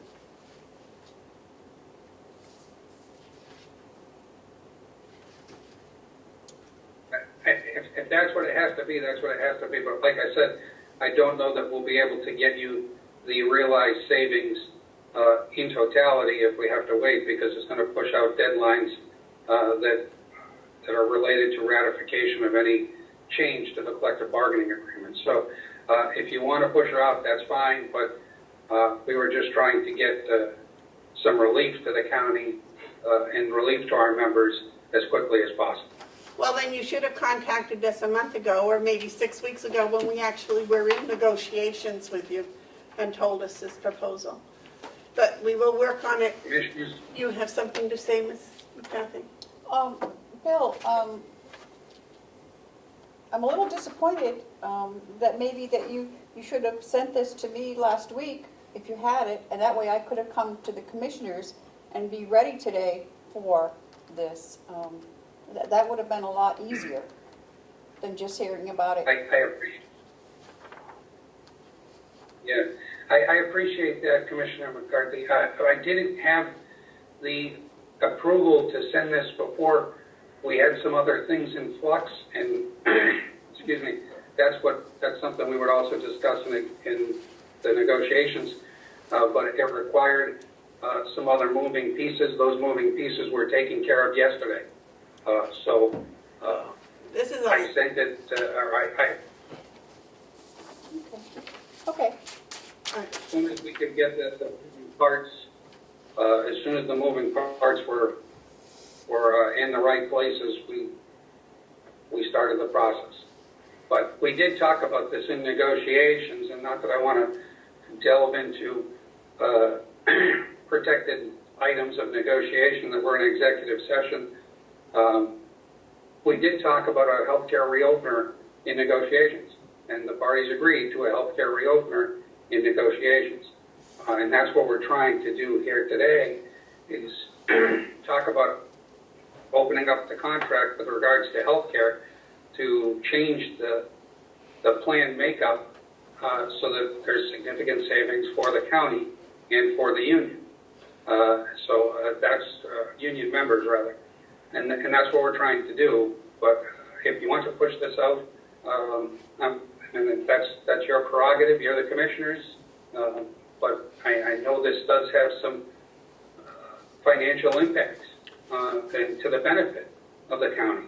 And so I would think that we would want to take that up immediately.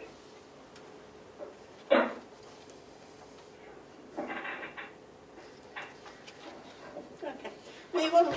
You can call Melissa and set up a time for non-public for next Wednesday that's convenient for you and the members.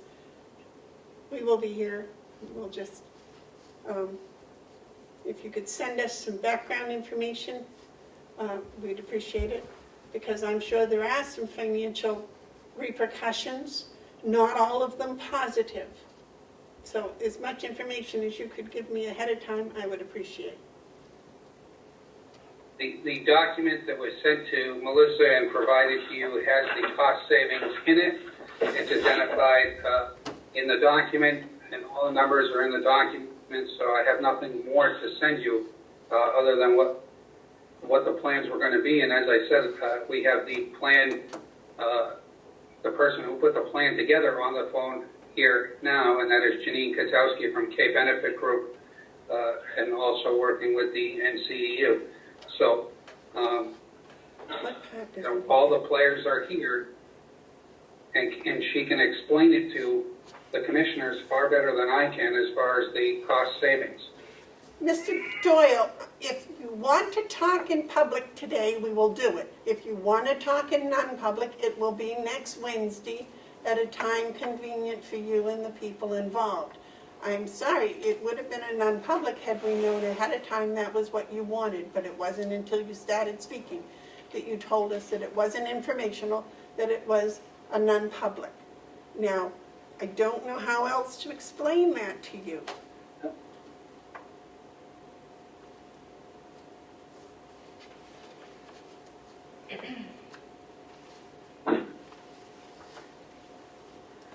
Commissioner, I totally understand. I understand what you're saying, but I also understand we did tell the county, and I know you've had some flux in people, but we did tell the county this was pursuant to the reopener for negotiations in the collective bargaining agreement. I have no objections to that whatsoever. That's not the point. The point is you come here and in 10 minutes expect us to digest material and go into a non-public, and we cannot do that. That is not what we're going to do today. Next week, Wednesday, we will do that. We will schedule a non-public, we will be in non-public, and we will discuss opening the discussions about health care.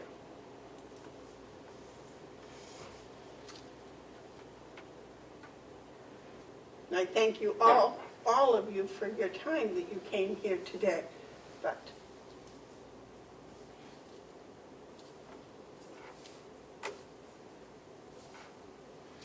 will you call and make an appointment for next Wednesday?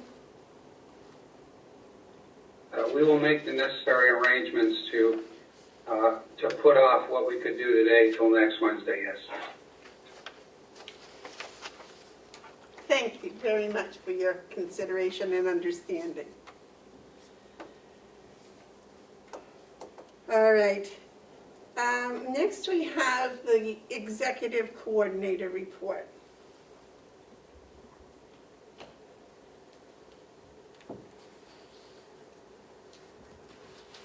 Thank you, Madam Chairman. Sorry, I'm just switching gears.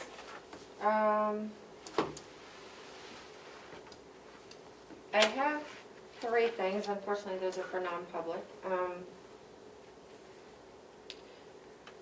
So, Excuse me, sir, you're very difficult to understand. You must have a mask on. yes, I do. I'm following the rules. Commissioner Babson, can you hear me better if I do that? Yes, I can, thank you. Okay, you're very welcome. So, I was just saying that I do have some executive coordinator things I'd like to talk about in non-public, a couple of short things, and but as far as public goes, I would like to know from the commissioners if you have any questions about the work that we're doing in the office or that I'm doing in the office. For me to give you a formal report, it would be helpful if you had specific things you hope that I address. Beyond the normal day-to-day, I'm in communication with each of you by email or by telephone daily, and continuing to coordinate your meetings, your agendas, disseminating meeting minutes, and how can I give you a report that's of value to you? Because I'm happy to report on anything. Well, just kind of an update of what you're doing every day, you know, is what I was kind of expecting as a weekly report, you know. Okay. Like, I don't know. What did you do yesterday? What did I do yesterday? I finished, made some corrections to the county delegation meeting minutes. I went back and listened to a section of tape that was 2 hours long to accomplish that, disseminated those minutes. We made sure that the agenda was posted and all the Zoom instructions, handled some communication regarding some non-public stuff that you guys did on Monday. Got the meeting minutes done for Monday, from Monday.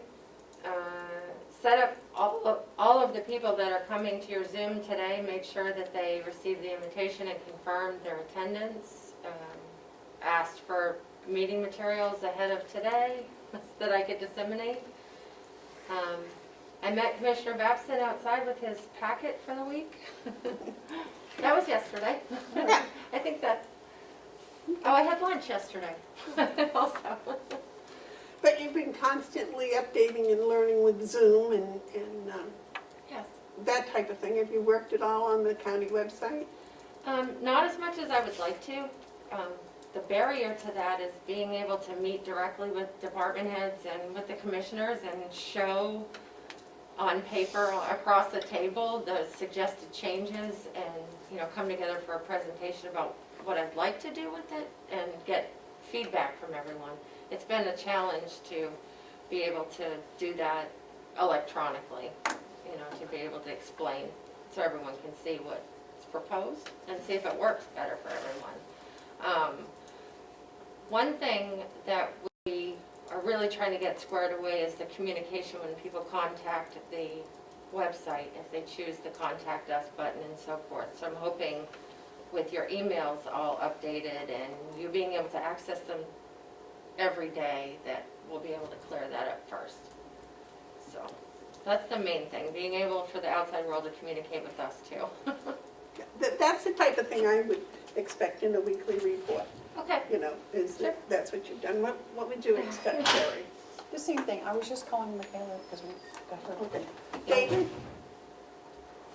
Yes. Yes, I think Melissa touched on it, but I would think weekly, I would like a report that to say what is new on our county website so that people are watching will understand that, well, now the proposed budget is up or the first quarters are up and have some kind of a report of the changes she's made this week on, or the past week on the website. That's a good point, David, I can do that. because people need to know. Terry? So for instance, we've had now the same pictures on the web page. I'm going to guess for 3 or 4 or 5 months, and a long time.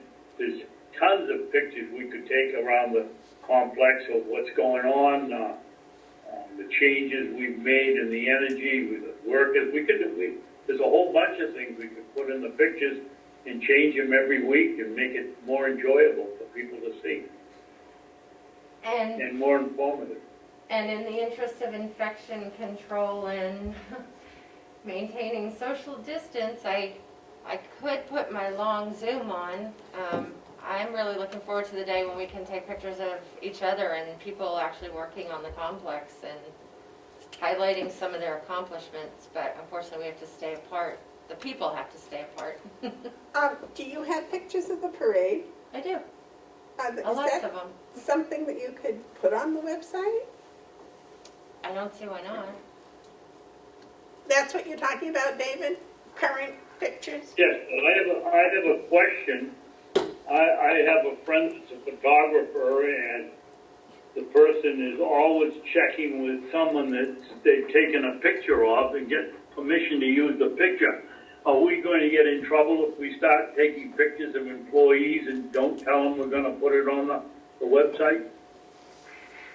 I don't know, but I do know you can't take pictures of children at school and put them on the website. No, but I do believe like a parade, something like that, we don't have to worry about. I think it's when you take personal pictures, you have to get permission. Leslie has the answer. Good morning, Leslie. Hello. Good morning. We could do a waiver, and I would recommend a waiver if we were putting them on the county website. That's individual pictures, right?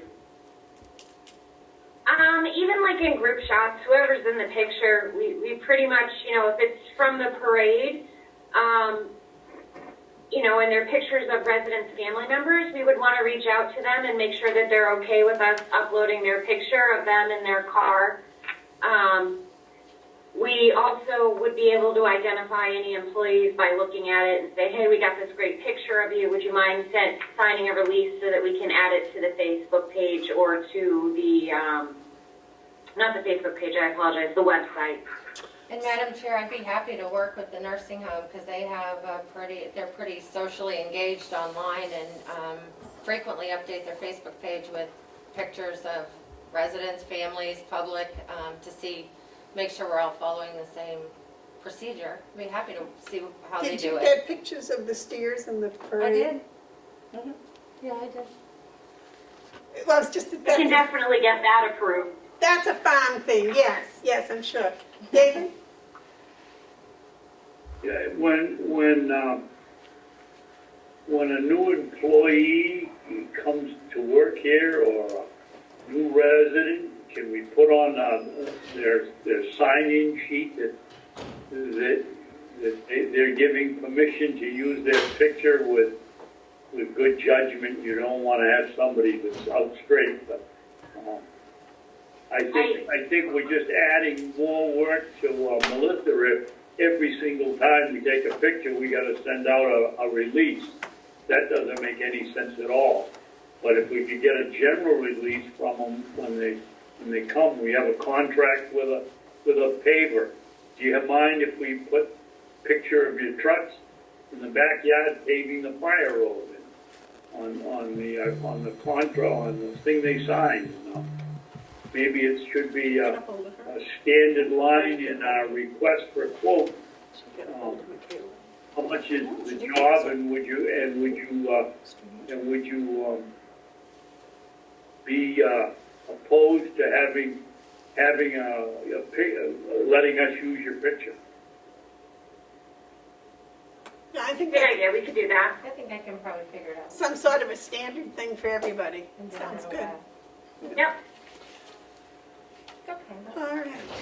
Thank So you- that's thank the you for type of ideas. stuff we'd like to know, and you know, if something unusual happens or whatever, that type of thing. Moving along, commissioners' comments.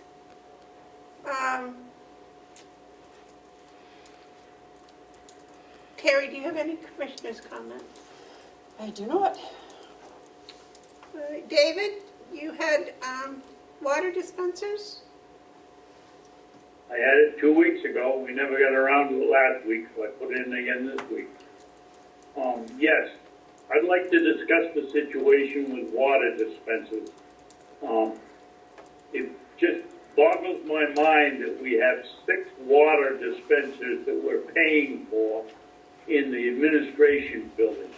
The way I see it, we need one downstairs for the office end of the building, and we need one for the sheriff's department upstairs for the dispatch, and we have men's rooms and women's rooms on both floors. That the same water that comes out of that tap is drunk at the nursing home, and we have a water fountain on the first floor that people can use.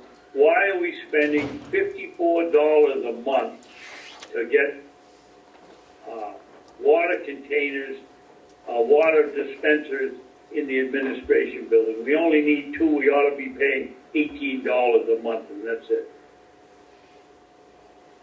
Well, one of the reasons is apparently you cannot put them in the hall so they would be accessible to everybody. Okay.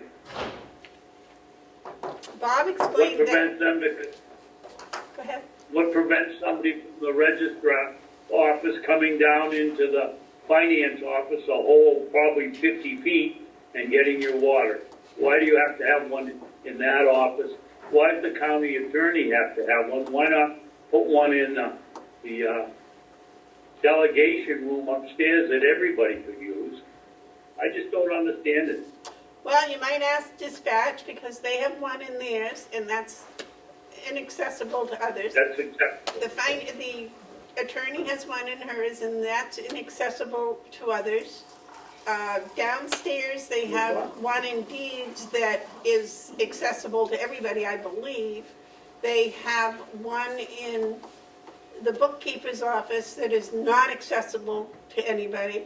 They have one in the receptionist's office that is accessible to everybody. And I don't know if the sheriff's department has one downstairs or not. No, they do not. They do not. They use the one upstairs. Well, they use the one in our office. What prevents people walking, Madam Chairman, walking 30 feet, getting out of their chair and going get water? I just don't understand it. We're not in a situation where we're having all kinds of revenue coming in here. We ought to be being more conscious, and with not knowing what's coming down the road, we shouldn't be wasting our money on things like water bubblers where people can walk up the hall and get their water. I'm sorry, I don't believe that that's necessary.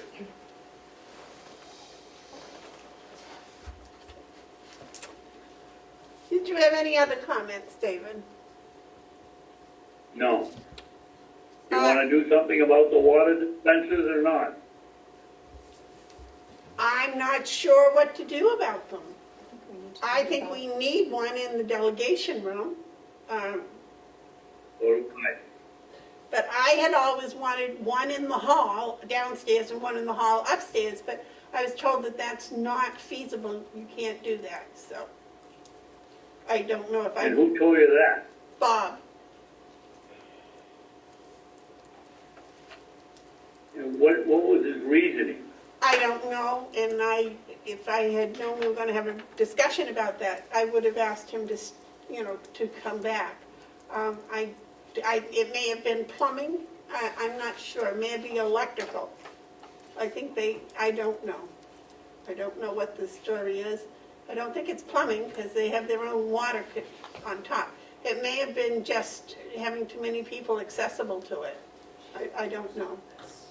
But it certainly seems sensible to me. But then again, I think having one unisex bathroom in the building would be sufficient too, but nobody agrees with that.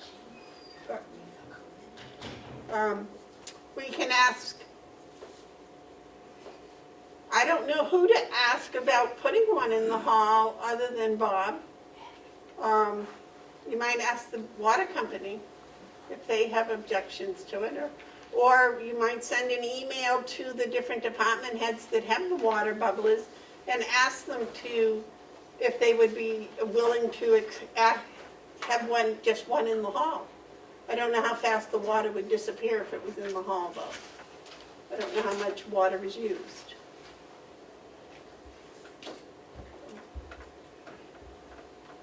But you could send an email to each person that has control of a water bubbler and ask them about putting it in the hall. And I can't see, other than plugging them in for hot water, why not having them in the hall wouldn't be reasonable. But you'd have to send emails to each of the department heads and find out what their reasoning is, because I'm sure they all had good reasons for putting them in. Joe, Joe, you got a question? I don't know if the water bubblers are needed in as many locations as they are, and while it's not my situation to worry about it per se, the only thing I'm going to suggest is during this time with the virus and everything, I don't think you want the general public using the water bubblers. There's no general public. That's what I'm saying. If you put them in the halls, you're going to have the general public using them. But we don't have any general public, nobody's allowed in the building. I understand that. I'm just saying, overall, that's a good reason for the water bubblers for the moment. Right. The building won't be locked down forever, so. That's true. That's true. Hopefully. Michaela? Hi, if you've got 400 people using one bubbler or 400 people using 4 bubblers, the only thing you're saving is the rental on the machine. You're going through the same amount of water, so you're not going to be saving any money. Did you hear that, David? No, I heard something about saving money and gonna use the same amount of water. I believe they charge us for the unit also, not just the water. There's a monthly rental for the unit. $7 a month. $7 a month, is it? And then they charge you per jug of water. But there again, I don't know how long a jug of water lasts and where, and you know, who's using it. So that would probably be something that you could find out from the department heads that have water bubblers under their control. Is, you know, when you send an email to them, ask them, you know, how much. Or you can check it with the billing system, I think. I think the billing system keeps track of the bubblers. I Yes, was going to say, Terry? that would be on our monthly bill, how many bottles are we pay for. I think we should, maybe we should pull It that. is on our monthly bill. So you can. It is on our monthly. Now, I'm sure the one up here in the delegation room doesn't use an awful lot of water. I know some days it gets really dry in here, and I've used 2 or 3 glasses of it. But when we have delegation meetings, I've seen people use it since we've had it in here. So, all right, Michaela is here for her 2-month report.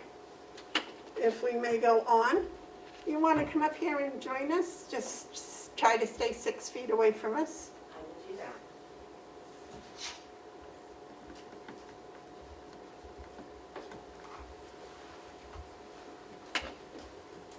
And kind of, well, that chair there may be better because then David can hear you a little. I don't dare move that. The last time I moved it, I lost him. So. I'll just talk really loud. Can you hear him? Can you hear her? I can hear you. I haven't heard Michaela say anything from where she moved to. Oh, all right. Good morning, Commissioner Babson. Can you hear me okay? No, that's worse. We'll just move over this way. Can you hear me now, Commissioner Babson? Yes, that's fine. Thank you, Michaela. You're welcome. So my monthly report, or quarterly, I don't know what we're doing on them, on the Well, timing. actually, it's every 2 months. Every the way 2 it months, all right. figures out. So our department, as you know, we've been able to hire the domestic violence prosecutor and the legal assistant. So that's good, because by the time the courts start having in-person hearings again, those people will be fully trained. Our department was on a very skeletal staff for the last 8 weeks. This week we moved to a little bit more robust staff, but we are keeping it at 8 people in the office to stay under that 10. We've done that on a rotating basis, so we've got some people in the office for a full week, and then we move to a different crew for the next week, and people can be working from home remotely with the equipment that we have. So we have hired the investigator. He doesn't start until July, so we're excited about that, to get him on board. And let's see, that's really the only update we have. We're a little nervous about when the court reopens. We've got months of cases that have not been able to move forward, so it is going to be very, very busy when the court reopens. And we are doing our best to try to maintain the flow of the criminal cases so that we don't get too overwhelmed at that point. And I'm happy to take any questions if you have them. How are you handling felonies first now? It's the same process. So the jail is open for people who are arrested, and we are just doing the bail hearings and arraignments via WebEx, which is the court video system. So we are still having all of the emergency hearings. We just are not having, and we've been doing a lot of telephone hearings in the interim, but trials are not going and grand jury is not going. So those are the 2 things that are going to bottleneck our caseload. Everything else has been still being processed by the court. David, you had a question? Yes, Michaela, I think you answered my question already, but in a case where it's not, I don't know, not a violent crime and the individual has to get bailed out, are they doing it remotely so that they're not stuck over in the jail for 2 months because the courts aren't open? Or are they doing it remotely until the individual can get out? Yeah, everybody's entitled to a bail commissioner when they're arrested, commissioner, and that happens immediately. So generally speaking, most people are not in the jail for more than sometimes an hour, sometimes a little bit more than an hour. The only people who are being held are people that, we're asking for a cash bail or a preventive detention based upon the nature of the crime.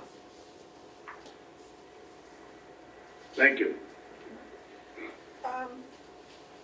How's drug court? Is that ceased or? No, that's just been done remotely at this point. How many participants do you have? Well, we've had some graduations, so I think we are at 7 at this point. I can get that number for you, I'm sorry. I know that we've had some graduations, so.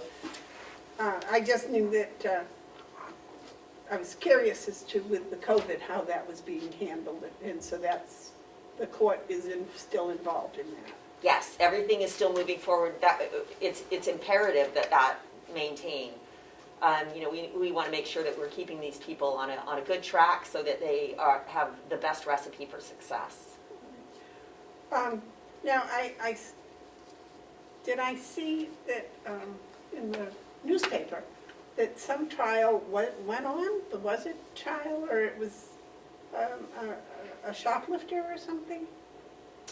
No, that would have happened prior to COVID. Oh, okay. So the sentencing may have happened afterwards. Right. But no real trials are going on? No jury trials are happening, right, and no grand jury. They're not. That's up to the courts. So what happens to a person that's arrested today, makes bail, and needs to go to court? It's all done remotely at this point. And they don't go to court until there's a trial date set or whatever? Right, I mean, if that's what happens. Remember that trials are the smallest percentage of the cases go to trial based upon the number of dates we have for trial. So many cases are resolved prior to trial. But all in-person hearings are not happening at this point. So you're still doing, I don't know. So we're doing status conferences, we're doing arraignments, we're doing bail hearings. All of those hearings are happening. They're just happening remotely at this point, and people can call in, or if they're being held at the House of Corrections, they're videoed in. The attorneys video in through WebEx. What is it when the defense and the prosecutor come to an agreement before going to court? Sure, so a plea negotiation? Yes, are those so still- a negotiated plea, sure, we can do those depending. Some of them we are setting out farther if there's an agreement that they need to be taken into custody immediately. We're doing it on a case-by-case basis, essentially, so. But those can go to the court? Those can go to court, but we're not doing in-person hearings, so there are very, very few in-person hearings at this point. So your staff is still quite busy? Yes. Yes. I would say it feels busier than it did when we were all together, because the logistics of trying to make sure that everybody is communicating as opposed to just walking out of your office and talking to everybody has made it difficult, but my staff has been great. We've been maintaining the twice-a-day staff meetings and staying in contact. Everybody is staying in touch all day. We do a lot of the Zoom meetings. So, yep. So, do you normally do twice-a-day department meetings? Or just now since all of this? No, now. Ordinarily, when we're all in the office, we don't, we all know what we're doing, so we do a once-a-week staff meeting. But now we're doing twice a day just because we want to make sure that everybody is staying in contact and staying in touch, and that I'm aware of what everybody's working on. So that's more work all the way around? Sure. Those added staff meetings? Sure. Well, that should be part of what you're doing. David, your report, because that sounds like you're really busy, busier than before. Yeah. David, question? Yes. Michaela, who makes the decision, the sheriff's department or you, if you're going to extradite an individual from another state? That's the prosecutor's decision. It is. Yes. Well, I don't want to go into any details, but that's not what we were told last week. Well, I guess I'm just trying to understand your question. If your question is, once a case has been filed and the grand jury has returned indictments, what is the extent of the extradition? That belongs to the prosecutor. Prior to charges being filed, there are circumstances where it may not be the case. So I guess it depends on the circumstances. And I'm happy to come in and give you an hour-long training on how extradition works and at what stage it becomes the prosecutors, but I don't know that we've got the time for that right now. Okay. Interesting thought. When is your domestic violence person coming? He starts the day after Memorial Day, so a week from yesterday. Okay. And it's my understanding that at least in Stratford County, domestic violence cases is up in the past 3 months. It is all over the state. The other county attorneys with whom I speak also say the same thing. Those are up. We also have a very close working relationship with Starting Point, which is the domestic violence advocacy group up in Conway, and my understanding is that their call level has increased significantly. That has gone up much higher than the actual calls to police, and which makes sense because people are living in the situation, and so they're less likely to call the police at this point. They don't have a place to get safe. So that makes sense. We do anticipate that will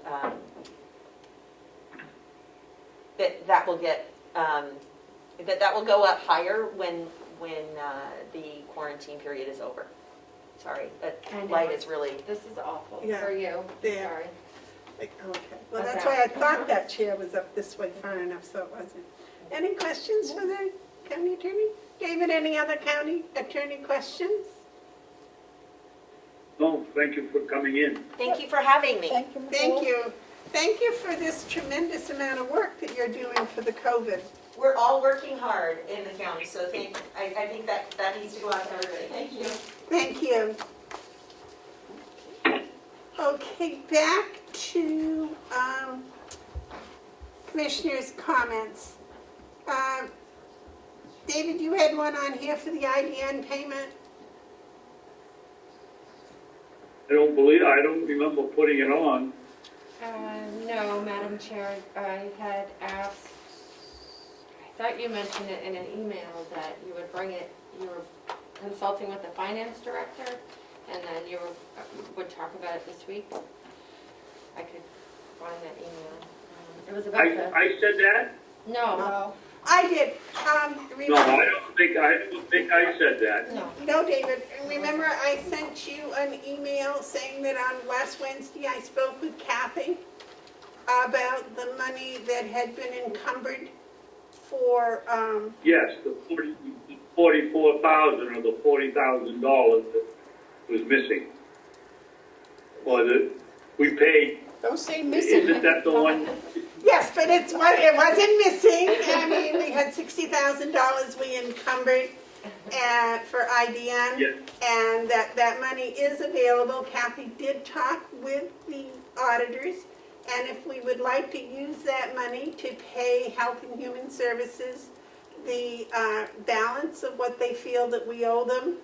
Remember, we paid them $166,000 that was budgeted by the delegation, and this money that we had encumbered was for the IDNs. And that's where the Health and Human Services is sending the money that they get from us. They match it and then they send it to the IDN. And so the money is there if it is your pleasure, the two of you, to pay Health and Human Services the balance that the Association of Counties came out with that each of the counties would pay. They didn't come out with that number until way after our budget season was over, and that's why we ended up, Mr. Lippman was here and he spoke to us about it, and I said I would investigate and we would talk about it. So there is money available to pay that remaining outstanding balance that he would like. Which is what, I think it was like 48,000 or something? What was the exact amount? Yes. Yeah, $47,500. Somewhere in the 40s. yeah. I think it was $47,595, but it's Yeah, it's right here in your minutes, 48,497. $48,497. Yeah. Sorry, I had all the right numbers, just in the wrong order. And so there is money if it's your pleasure to take that and to pay it. And the Kathy did check, and the auditor said that would be fine to do. So it's your pleasure. If either of you would like to make that motion or whatever, I sent the email saying that we would discuss it. We are. I'll make a motion for discussion. I'll make a motion, we send the money, the 47 and change. 48,497, yeah. That'll- I'll second for discussion. That's for you, like David. Okay. Motion's been made and seconded. Is there any discussion? David? Somewhere along the line, we set aside or refused to send the money in unless we had some control over it going, because we're in 2 IDNs, and we didn't want it to go to the other IDN, which should be paying their own expenses, nor did we want it to go to Maine, that's being covered by the state of Maine. What is the consequences with this 47,000? Is it going to go down to Health and Human Services and they're going to dole it out, or is this going to be split with us so that we can designate where we want it to go? It is my understanding that we are in one IDN that encompasses 3 counties, a piece of Grafton, a piece of, or maybe all of Coas, and Carroll County. And the money that we send in, we can't control where it goes. What will happen when we send in this $48,497, it will be matched by the federal government, and it will come back to the IDN, I'm told, as $97,000. The IDN then will use the money to pay for nonprofits or assisting nonprofits in not only Carroll County, but also a piece of Grafton and Coas. Yes, David? I stand corrected, Madam Chairman. You're absolutely right. I said 2 different IDNs.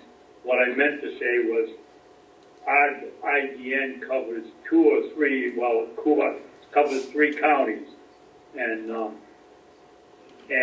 that total amount that's going to come back goes to the IDN themselves, and they can send it out to whomever they choose. Is that correct?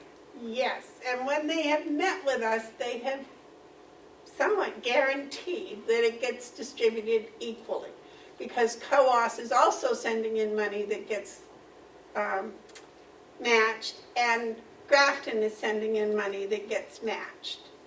So supposedly... So why does our money go to those 2 counties?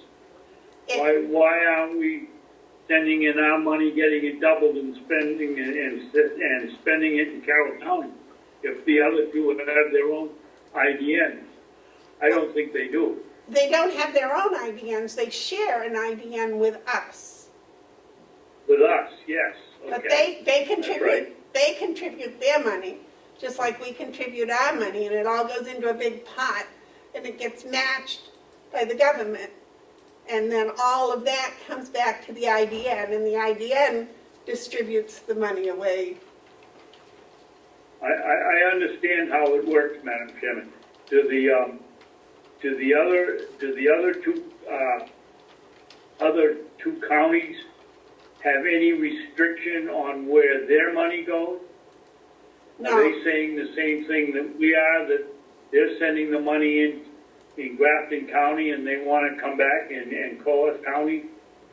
Or are we the only one specifying that it's going to come back to our county? I don't think they will allow anybody to specify that the money has to come back to their county.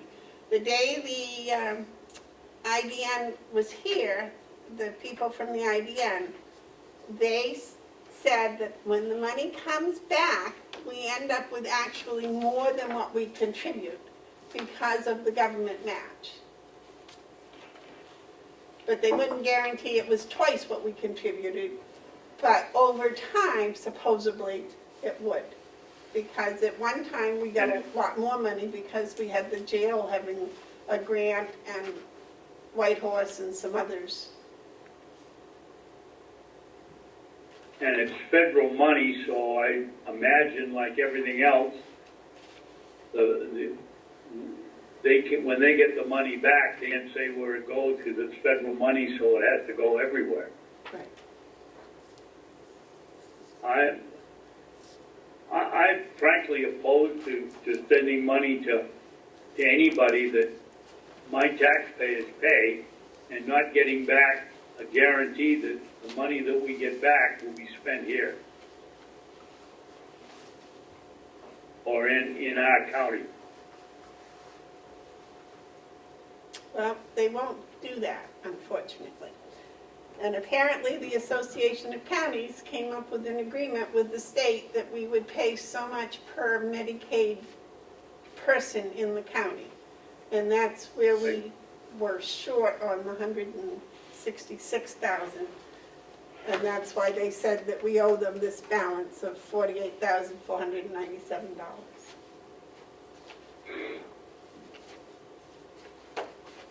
And I did find where we have the money, if you two wish to pay them. Yeah. Terry? What's the repercussions if we don't pay it? Are there any? Do you know, Mr. David? Littman said the money'd already been distributed, didn't he? When he was here? Didn't he say it had already been distributed? I don't know. I don't remember. I don't think so. So just I send don't me. remember that. No, me either.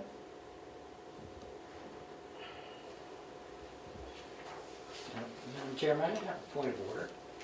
Yes, sir. I don't like to usually interject myself during your discussion, but you do have a New Hampshire Association of Counties representative. Was this reported to you before, so you knew about it? If you're responsible as commissioners to control all the money that's collected in taxes and work a budget, how are you going to follow that dollar through this system here? I don't understand how that works. Well, I think that's what Commissioner Babson is talking about.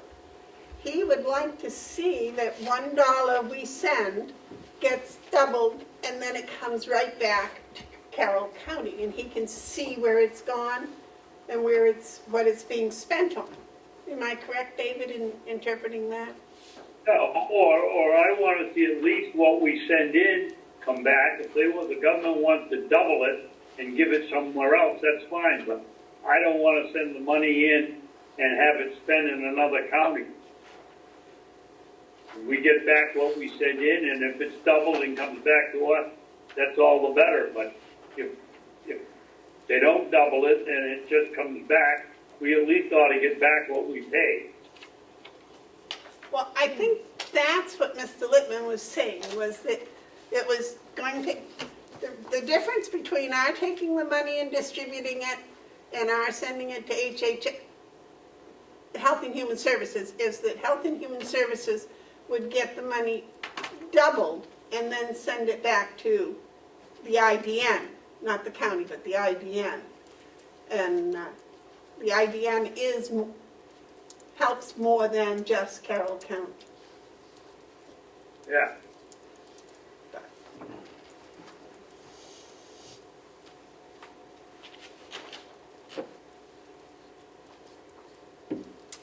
But we would still have almost $18,000 left that we could distribute ourselves if we wanted to, out of the money we encumbered. Because we never did distribute that money at all, we've just hung on to it. The 166,000? No, we encumbered, I believe it was 60, maybe just 60,000. I had those numbers. But we never spent it. We just kept it and encumbered it. And then it's still sitting there. So we've never, we've held on to the taxpayers' money saying, yes, we were going to distribute it, and we never distributed it. So here is the chance to get it just matched and then distributed. We just can't guarantee where it's going to be distributed. Well, that's the problem. But as the IDN, when they were in here and spoke with us, showed the money has been distributed in the past quite heavily in some cases in Carroll County. But that's also where they said that they support nonprofits in Carroll County that also allow people from Freiburg to come. And there's no way of saying, well, this money came from Carroll County, so we can't spend it on Freiburg people. Because if there's a woman at the door that needs a place to stay for the night, they take her in. They don't ask where she comes from. I think that was a quote. Well, that certainly seems reasonable, but why don't they send the bill to Maine? Because the way the IDNs are set up, they don't actually bill people. The IDN takes the money and they pass it out to these different nonprofits. And the nonprofits, by nature of their being a nonprofit, don't refuse anybody. And they don't individually bill.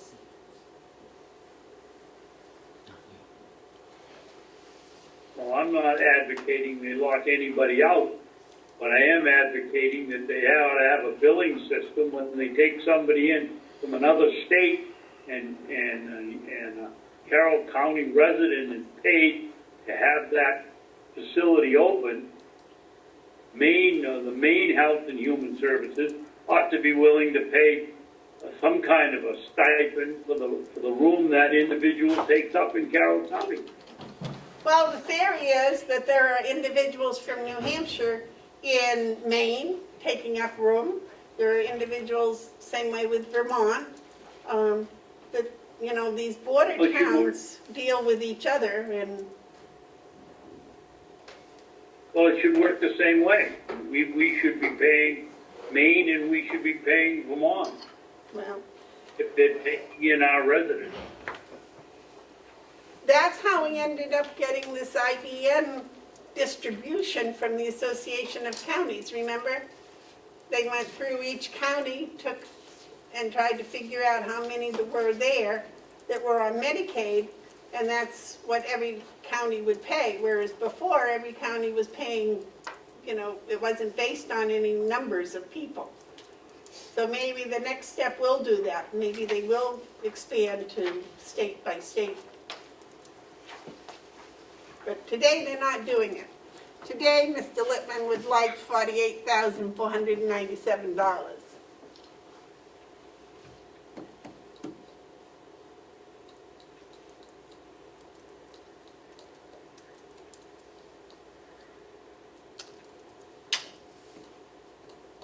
So, any other discussion? Okay, the motion has been made and seconded to send Health and Human Services the balance that they asked for from us, that they suggested we pay of $48,497. Is that correct? Yeah. Yes, David? Madam Chairman, Yes. I would like to put in that motion that it was seconded for discussion. We've had an agreement here for the last year that if somebody wants to discuss something, we make it for discussion, but and we put that in the motion so that if it was something someone wanted to vote against, they could say, well, I just seconded it for discussion. I would like to have that one. I seconded it for discussion. I'd like to have it stated. I believe Melissa's been doing that in the minutes, hasn't she? Yes, but she just read that motion back and didn't say that. I didn't read it. She hasn't read it back yet. I stated it. Well, somebody just read the motion. I did. I read the motion. Well, I spoke it. Okay. Is there any other more discussion? Okay. Can we do a roll call vote for the motion, please? Commissioner Babson? Oh, boy. Yes. Commissioner McCarthy? Yes. Commissioner Beaver? Yes. Thank you. David, if you had voted no, I was going to vote no with you.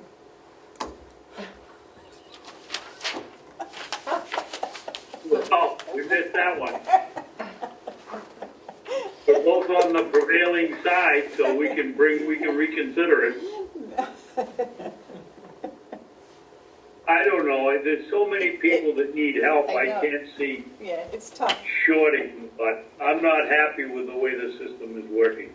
I think it's our responsibility to stay right on top of the IDN and how they report. I mean, the last time they reported, it was much, much better than the first 2 times. You know, and I think if we stay right on top of them and let them know that we're watching where their money goes and we want to make sure that we get our full value plus. Yes, David? Madam Chairman, when was the last time we had the ladies in from the IDN? 2 or 3 months ago, wasn't it? Yeah, Or more? or more. Can I want to say I it think- might have been October. I'm sorry, I don't want to interrupt, but I guess I am. Yesterday, the representatives from IDN 7 reached out to me to ask when the delegation is meeting again, because they are putting together an updated report on the activities of the IDN. They wanted to know if there's any extra information, given the current, the pandemic, that you would like them to provide, if you were happy with the format of the last report. So they're putting together a report for you, and they just want to know if you needed more information or specific information. We'd like to know how much money they're distributing in Carroll County, right, David? Yes, David? Yes.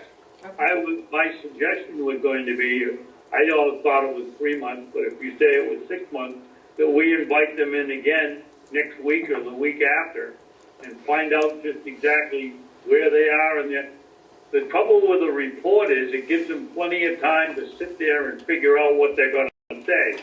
If you get them in here and you ask them questions and put them on the spot, sometimes the answer isn't quite the same. Not that they're lying, but they can't come up with a figure right away or an answer right away. And I think we get a more accurate report if you do it that way. I'd like them to come in. When is the next delegation meeting? It hasn't been scheduled yet. I would say they were talking about August, but nothing's been confirmed. So sometime in June, David? Oh yeah, before they come in for the delegation, I think that we ought to hear them first. So June would be 6 months into the year. I would think they would have some numbers for us then. Would you Yep. see if they could come in sometime in June? We'll start with June 3rd and work from there. Does that? Well, they It's may 2 meet weeks from until the today. 15th, because, well, next week is June. So I would think maybe 2 or 3 weeks, so they had some time to put it together. Okay. Yeah. All right. Any other commissioner updates? I think that takes care of everybody. Non-publics? We need to circle Oh back. yes, We need Madam to do Chairman. mails, sorry. Madam Chairman. Yes. Yes, there is more comment. Last night we had our monthly advisory, cooperative extension advisory meeting. It was a Zoomer, as they all are now. And I have to say that this group of people in Carroll County, at the cooperative extension and in Durham, have done an amazing job shifting from personal groups, personal visits to videos on Facebook. I didn't know, but I think it's every Monday and Thursday on Facebook. In the morning and the afternoon, they have a live video show. This one, there's one, Wendy's putting one on, I think it's at 9 o'clock this Thursday, and at 3 o'clock, for anybody that's interested, they're having an entire program on preserving vegetables and fruits. And you go to let me find my paperwork here. You go to Facebook and search UNH Cooperative Extension, and it'll show you the whole schedule. And boy, they have some really good stuff on. They've done an amazing job. Wendy's doing the preservations for fruits and vegetables? No. Oh, okay. Kind of hard to can a pine tree. Well, that's why I was kind of confused, so. No, Ann Hamilton is doing the food safety lady is doing, Ann Hamilton is doing the presentation, and somebody else on canning of vegetables. All right. Wendy's doing her forest stock. Okay, I was just wondering if she was changing from forestry to food safety. Okay, we have these papers from Hale's location, David, to sign. Did you get a chance to peek at them and see if you're all right with? Yes, Are you all yes. set with You use signing my them? brother's pen. Okay. Yes, please. I'll make a motion that the commissioners sign the Hales location MS 636, and that we sign the total tax bill Warrant. Tax amount. warrant, That's the warrant, yes. Yes. the tax collector's warrant. Do I have a second? I'll second. Roll call, please. Or is there any discussion on those? Okay, roll call, please. Commissioner Babson? Yes, Commissioner Bevard? Yes. Sorry, Commissioner McCarthy? Yes. Thank you. And David, we can use your rubber stamp, right? yes, you can. Well, then Joe can take those with him.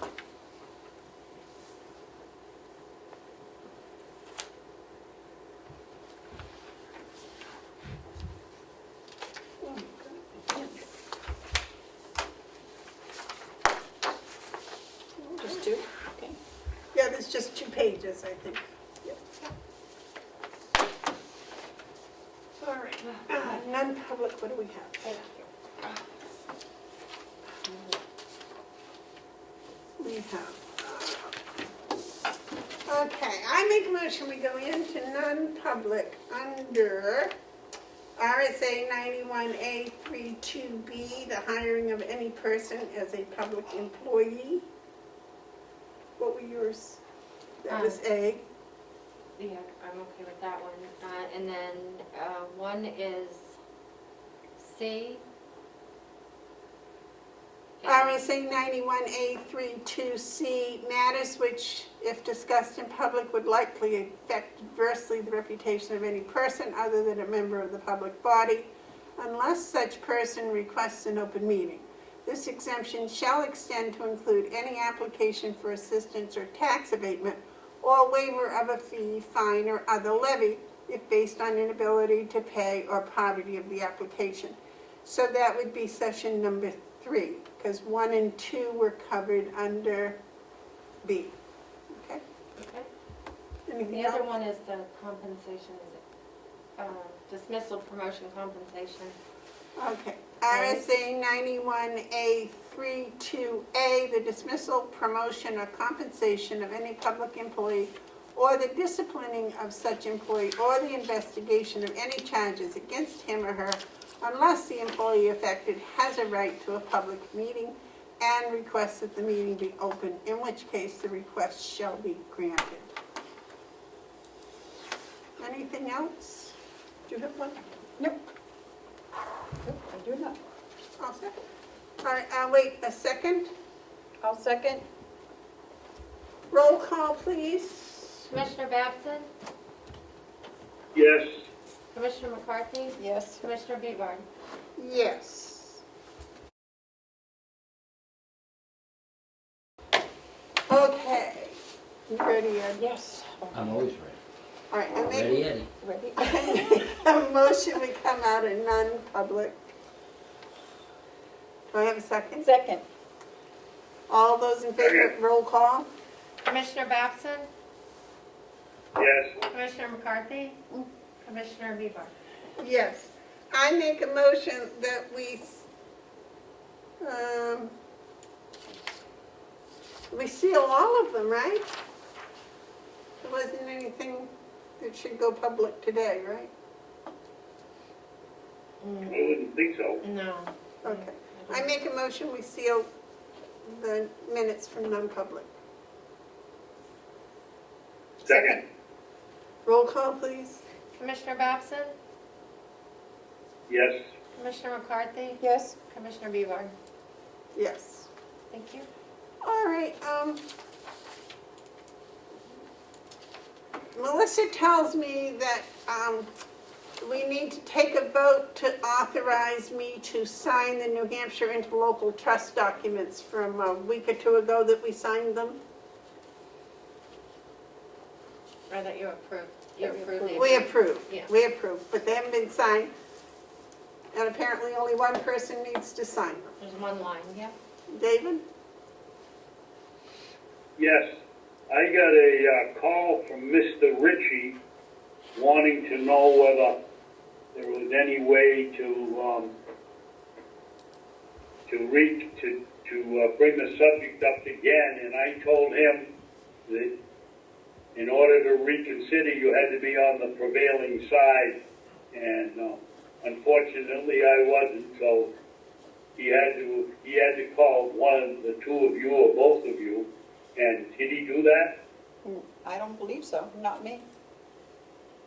I did not talk to him, no. But I don't want to bring it up anymore. I just want to get it processed and be done. We'll bring it all up in the probably September and discuss it for however long. Well, I didn't say I wanted to do it. I just told him what the law was, and I was wondering whether he's using me or whether he called you two. Well, I don't remember, David. I don't. He didn't call me. This would have been, I think it was yesterday he called me, so it was yesterday I gave him the message. Oh, no. If you got something in the last 2 days. No, I can remember yesterday. No. Should I send an email to Mr. Ricci that the commissioners voted on such and such of your decision, just as a courtesy? Well, I think he already knows.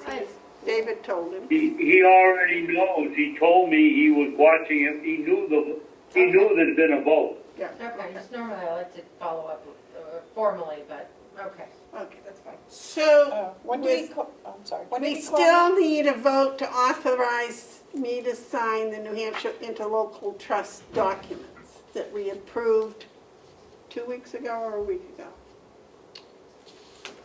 That we previously have approved. Sorry. I'm feeling numb right now. Do you need a second? Or you I don't know? need a motion. I'll make that motion. I'm sorry, I was looking at my phone. Do I have a second? David, do I have a second? No. As you recall, I voted no when it came up, and I'm going to vote no again. So you can make your second, and then we'll have the vote. Okay, I hate to second my authorization to sign something, but I suppose I can. I'll second it. Well, if you'd like, I'll make the motion, and then I'll vote against it. If that makes you feel any better. Terry already made the motion, I just needed a second. Okay. Would you like to read the motion, please? To authorize the chairman to sign the New Hampshire interlocal trust agreement previously approved. All those in favor say aye. Roll call. Commissioner Babson? No. Commissioner McCarthy? Yes. Commissioner Bevard? Yes. Okay. Thank you. so much. And that's down in my office if you want to All right. grab that before you go. Would anyone care to make a motion to adjourn? I will do I it. will willingly make that motion. Do I have I've a got to second? go find my cows. I'll make it. Do I have a second? Second. All those in favor, roll call. David, do you need help with your cows? Commissioner Babson? No, they'll come home when it's time to eat. Commissioner Babson, would you like to sign off? Yes. Yes. Yes. Commissioner McCarthy? Yes. And Commissioner Bevard? Yes. Goodbye, Leslie. Thanks for joining us. Toodles. Bye, Leslie.